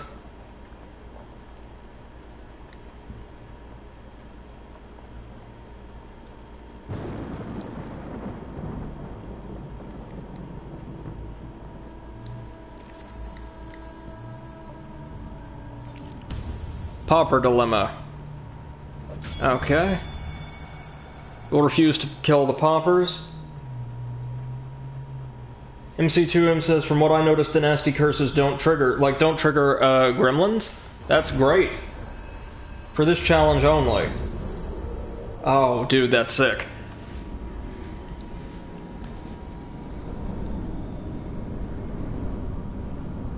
So if we get all of the dragon equipment, it'll somehow help us bring down the Emperor. I guess we'll be able to get the dragon sword or something? That's what they said? Looking forward to that.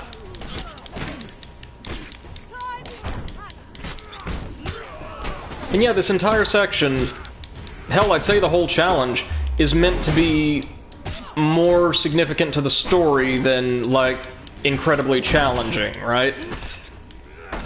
That's kind of been the case for the last couple. It does seem like, you're right, MC2M, that the star was like the last really excruciating challenge. And now we're devoting time just kind of to giving you these epic moments, like a massive payoff for all the work you've done developing your characters and your deck and all that, and I really do like that.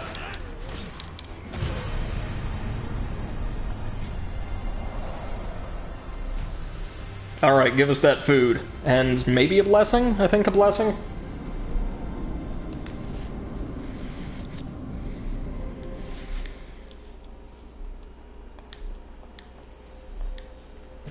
Or no, just more food, which is fine. I'll take it.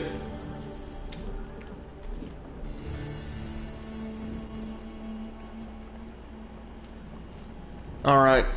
Such overconfidence, Malclip says, searching for the sword. So many fiendish ways they could have hidden it, yet it sits here amongst the dusty scripts and moth-eaten relics. It's almost as if they didn't expect a 5-person suicide mission to break in through the sewers and attempt an assassination on the Emperor himself, says Ariadne. This is a fine blade, Kolbjorn mutters, drawing the sword from a crate.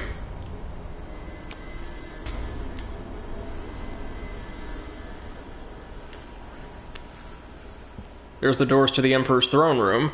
So we got the sword, now let's get the rest of the relics.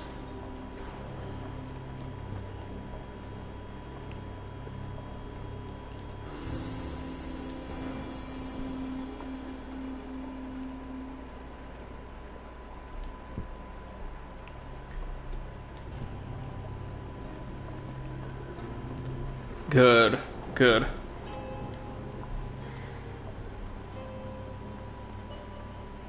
Ugh.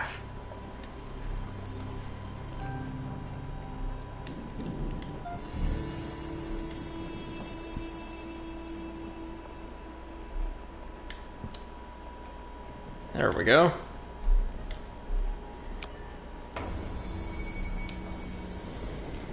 Give us 1 second, folks. Just running something to the other room. I am sorry for all these little breaks, but just a little crazy around here tonight.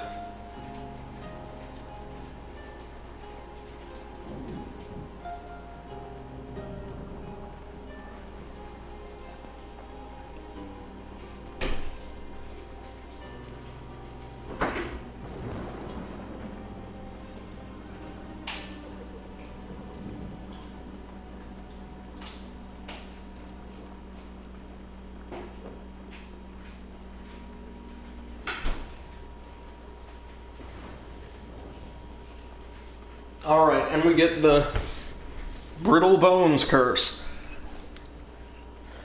It's not too terrible. Let's head down here real quick to see the cartographer. I will gladly take the gold payment.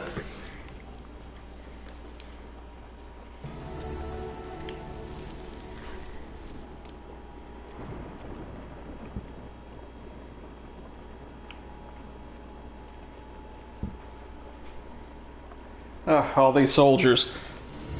There we go. That's them down. So we found all the relics. Are we good to go? Time to face the Emperor?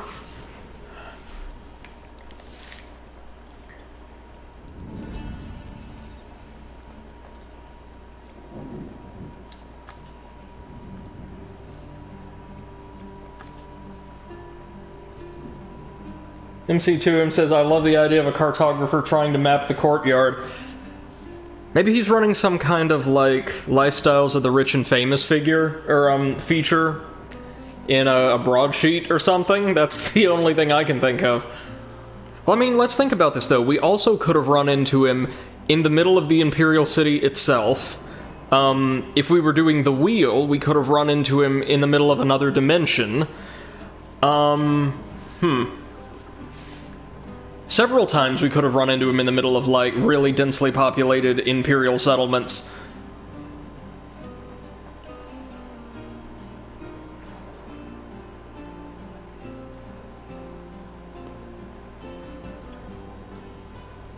Okay. Computer's giving me a little bit of trouble. It just everything's going aces tonight. There we go. Alright, so we should be good to go, I think.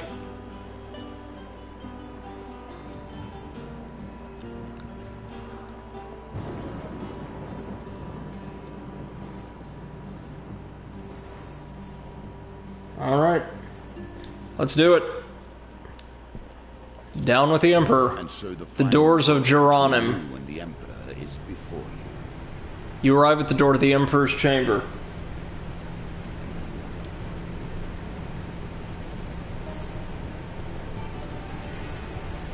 Oh, it's its own quest, little, like, map. With all your might, you force the oversized metal doors apart. Air hisses into the room as you crack the stubborn seal. The chamber that awaits is vast. Its outer reaches lost in the cold and gloom. You remind yourself that that is a typo. Not so long ago you stood in this room as the Empire's agent. Now you intend its execution.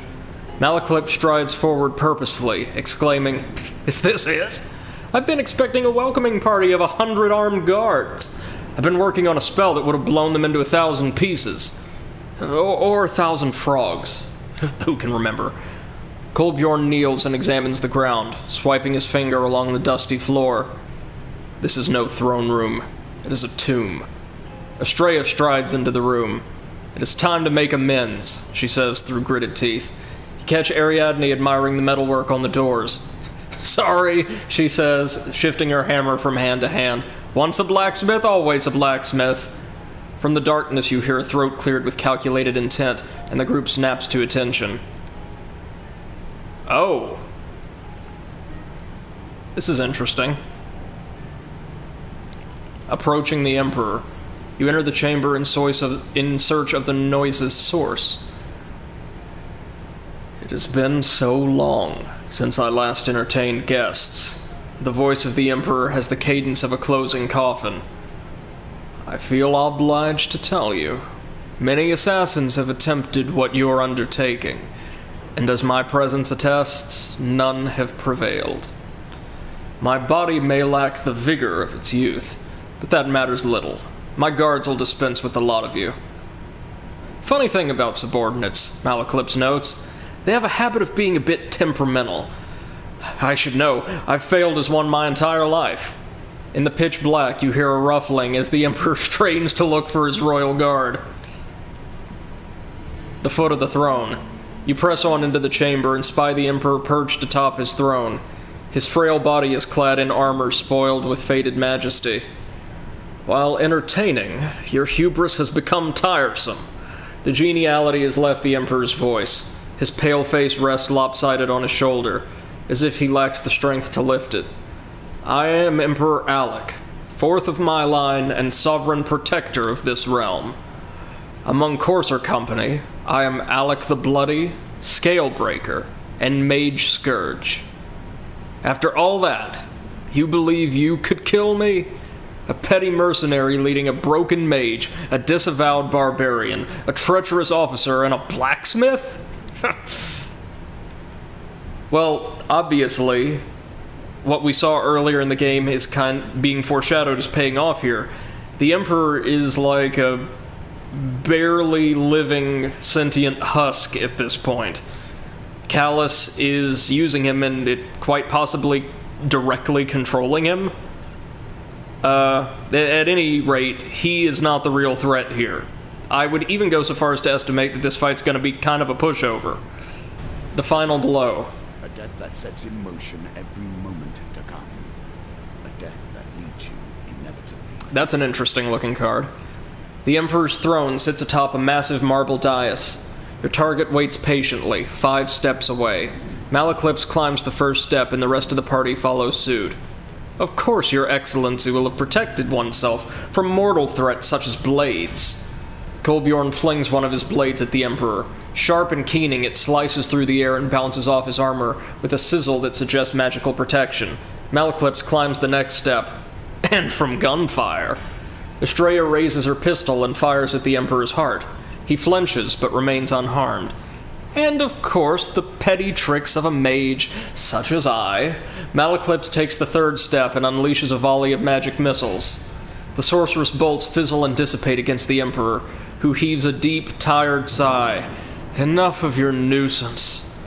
Malaclypse raises a finger to interrupt, stepping ever closer. Of course, any blade powerful enough to wound you, you would have found and locked away, hidden and safe. In fact, you'd have kept it right here in the palace, would you not? To ensure no one could ever study it or understand its true power. If it was ever stolen by thieves, you'd have hired armies of mercenaries to scour the lands for its return. Surely. The party reaches the top of the stairs and approaches the throne. Ariadne draws the sacred sword, and the Emperor's eyes grow wide with fear. The old man searches desperately for an escape as you and your 4 companions gather around him. Malaclypse presses the tip of the sword to the Emperor's heart. For the people you hunted like animals. Kolbjorn joins his hand on the blade. For the families torn apart. Estrella grasps the pommel of the blade. For the good people you corrupted. Ariadne's large fist encompasses the blade's grip. For the devastation you rained upon the helpless. As one, you thrust the blade at the Emperor's heart. And it's a dice gambit of all things. What? Seriously?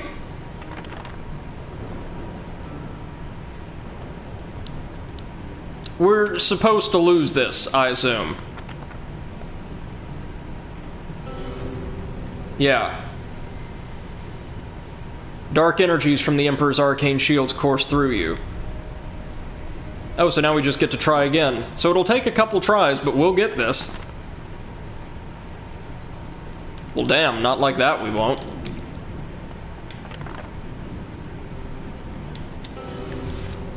We're gonna get him this time, though. The Emperor, ladies and gentlemen.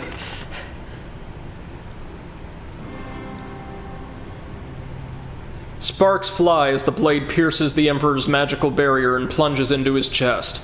A burst of white light temporarily blinds you. A horrible screaming echoes around the throne room, and then it is all over. The white light fades.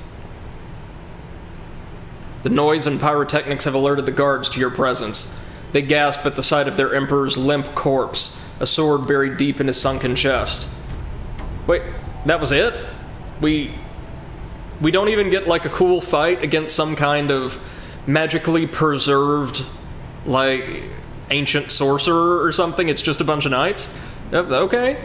The Emperor! A knight shouts behind him. Toll the bell! They've killed the Emperor! Oh, that's kind of disappointing. He had a really cool-looking illustration, too. I was expecting, like, a mechanically unique boss fight. Like, maybe you have to work your way up to his throne and smash past all of these magical defenses and pillars and things. Oh, well, here we go. The Royal Guard, a wall of steel to protect the Emperor. Well, they've done a fantastic job of it, haven't they? Now we fight for honor.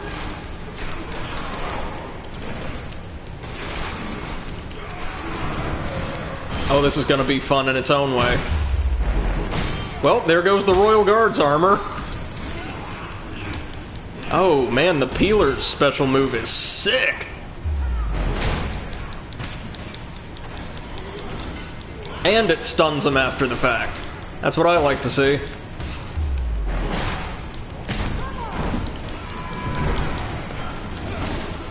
So this is just a great payoff for all the work we've done. It's not meant to be difficult at all, I don't think. Oh, I take that back. He hits like a truck.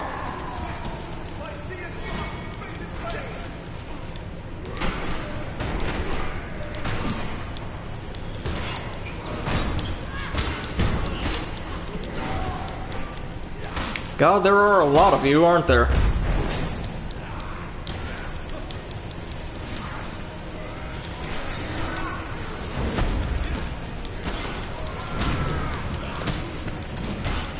Goldbjorn, buddy, over here. Oh, there's the Emperor, just a general. MC2M says, a combat against the Emperor would just make it feel grand, but not necessarily impactful. Well, that's what I'm thinking, like, if he himself were not the boss, but rather a series of maybe arcane devices and defenses that he had set up all throughout the throne room, to where maybe you have to smash your way through all of these different wards and shields, turrets, and things like that. And then once you actually reach the throne, it's just like a one-hit kill with the with Ragnar's sword. With the Emperor dead, you expected to feel triumphant. Yet now you feel nothing but dread. You see the same realization dawning on your companions' faces. Nothing will change. The voice of the hermit rings forth once more. These cards were played before your arrival, your fate determined well in advance. Yet soon you will reach a place beyond even my ken. Find the dealer, learn his game, and you may yet change the course of this land. Now run! We did it! That's the Emperor and indeed the Empire down. But what now changes? The game is still afoot. Now we just have to work our way to Kallas. Brilliant, brilliant. For defeating the Emperor, the Brilliant Blade, and the King's Crown, new supplies, the Soul Gem, and the Town of Corruption. For gaining the strength of all 4 relics, we've unlocked the Knight's Helm, which is another returning item from the first game, I believe. Well, let's press on then to Judgment. The story winds to a close. The serpent meets his own tail, and we will soon come face to face with the usurper. Are you prepared? It almost matters not now. Let's do it, guys. You are in the process of becoming. You came to me believing you were at the end of your journey, but you were merely beginning. Here we will form you into the weapon you must Flee to the outer regions of the Empire and find the one who waits. So, the dealer, I suppose.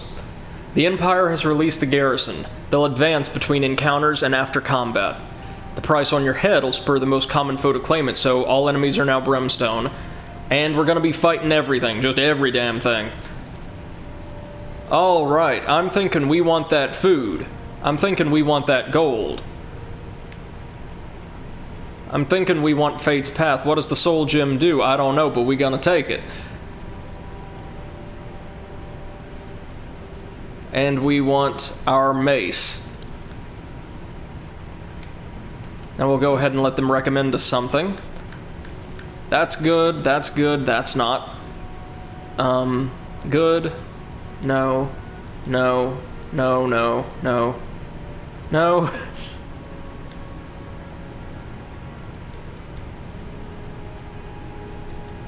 We'll keep the Assassin's Blades. We'll keep the Suit of Ice for now. We'll take the Brilliant Blade.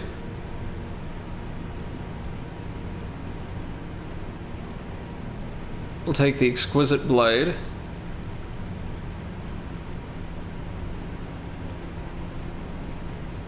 We'll take the Peeler. The Ward of the Innocent. Lionheart. MC2M says, I'll be right back. Yeah, man, no problem. We'll just go ahead and get this chapter underway in the meantime.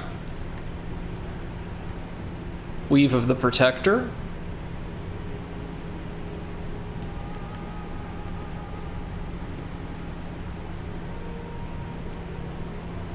Mask of Holy Fortunes. The Grifter's Companion.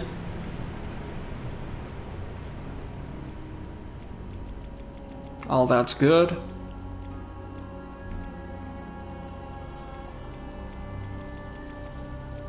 Felvin's Favor we'll take. The Imperial Armor we'll take.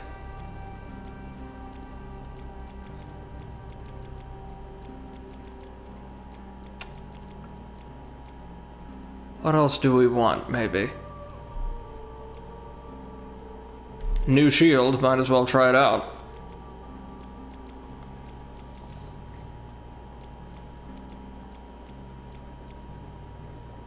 Arcane Edge.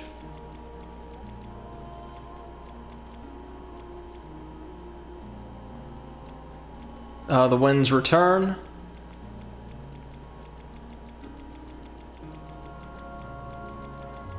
And I'm actually really fond of rings because we can get as many of these as we want.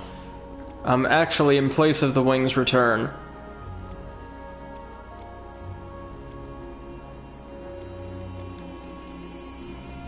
let's take a couple more rings.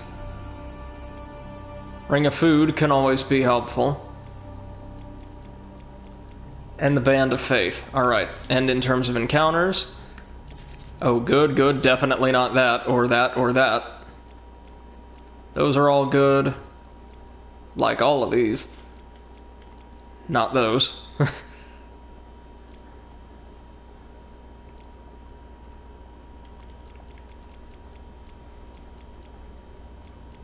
We need quite a few more. We'll take the duel. Maybe we can finally finish Cassius' storyline.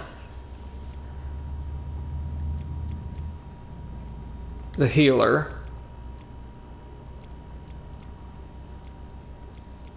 What else do we want? St. Tala's Day. Man of the World. And Merchant's Favor once again. That combination worked really well for us last time.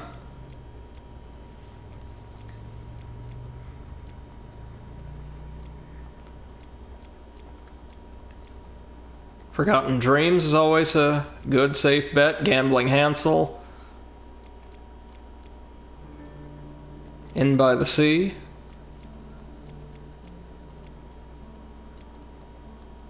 Payment Due. Temple Prayers.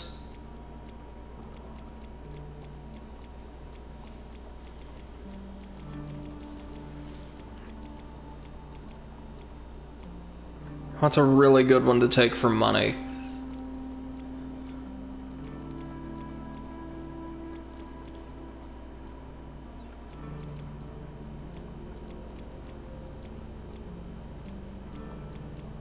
Fate's dealing. Yeah, there we go. Alright, let's give it our best shot. This is the one we had to grind all those companion quests for. Final step, and with it judgment. We must face the consequences of the things we have done if we are to ever find our worth. Yep, it's another big one. And so you come closer with every moment to the beginning of our story. On the run. Warning bells ring out across the city. That was too easy, Estrella says as you and your companions scramble down the spiraling staircase to the palace armory. Did nobody else hear the disembodied voice? Far from being unsettled, Ariadne looks excited. The caravan, Malaclip shouts to you all. We must get to the caravan. I know where it is. On the marigold fields, beyond the swamps and mountains, on the outskirts of the Empire. They will come for us, Kolbjorn mumbles. We are at its heart, and we have killed their emperor. You burst through the armory doors. The walls are laden with an array of equipment collected by the Empire across a century. Ariadne tosses you some gear. So we get one equipment card of each type. That'll have to do, Estrella says. There's no time to lose if we're to reach the caravan. Our first obstacle is to get out of the Imperial City and fast. Hard choices to face on the road ahead, Kolbjorn says solemnly, staring out the small armory window. We may not all survive what we've started. We knew the risks, Estrella replies. I, for one, stand by my choice. I guess that's why we got their platinum cards. It'll help them survive the mission, or increase their likelihood of doing so. If we're to escape the city, we're gonna have to rough the borough, the city's rotten back streets, and we'd best split up. She turns to you. Who would you have by your side? Ariadne. She helps with chance cards. Very well, Estrella says. We should meet at nightfall. We can regroup and coordinate from there. Now remember, Estrella calls after you as you leave, we need escape through the city gates on the other side of the city. We'll need to find a way past the wall of the inner district. Estrella looks to Ariadne and adds, and the Empire patrols. They outnumber us greatly. We cannot hope to defeat them, so avoid them at all costs. Okay. We just need to make it across then? Nice. So we start with the Lionheart. A weapon we can't use yet. The Suit of Ice. Felvin's Favor. The Soul Gem and the Ring of Food. Soul Gem can be used to revive a companion. Very nice.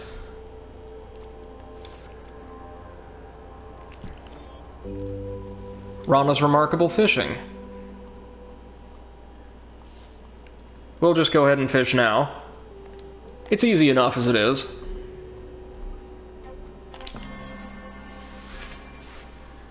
That will set you in good stead from here. There we go. Now we just need to hit the Gloom Grouper. The challenges it presents change too. There we go. Very reliable source of food, this one.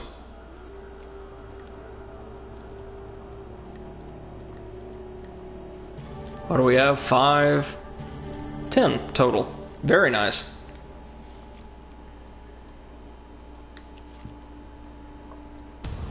Payment due.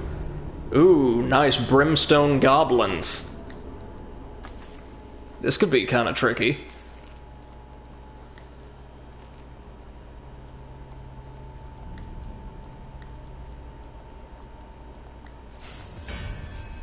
We need to beat the clip of goblins and we should get another helm.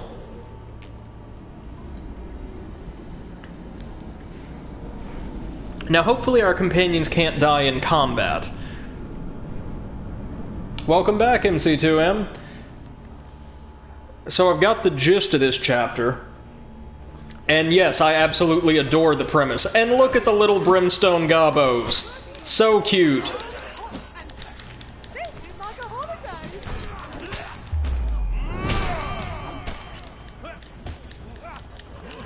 They look like Halloween mascots.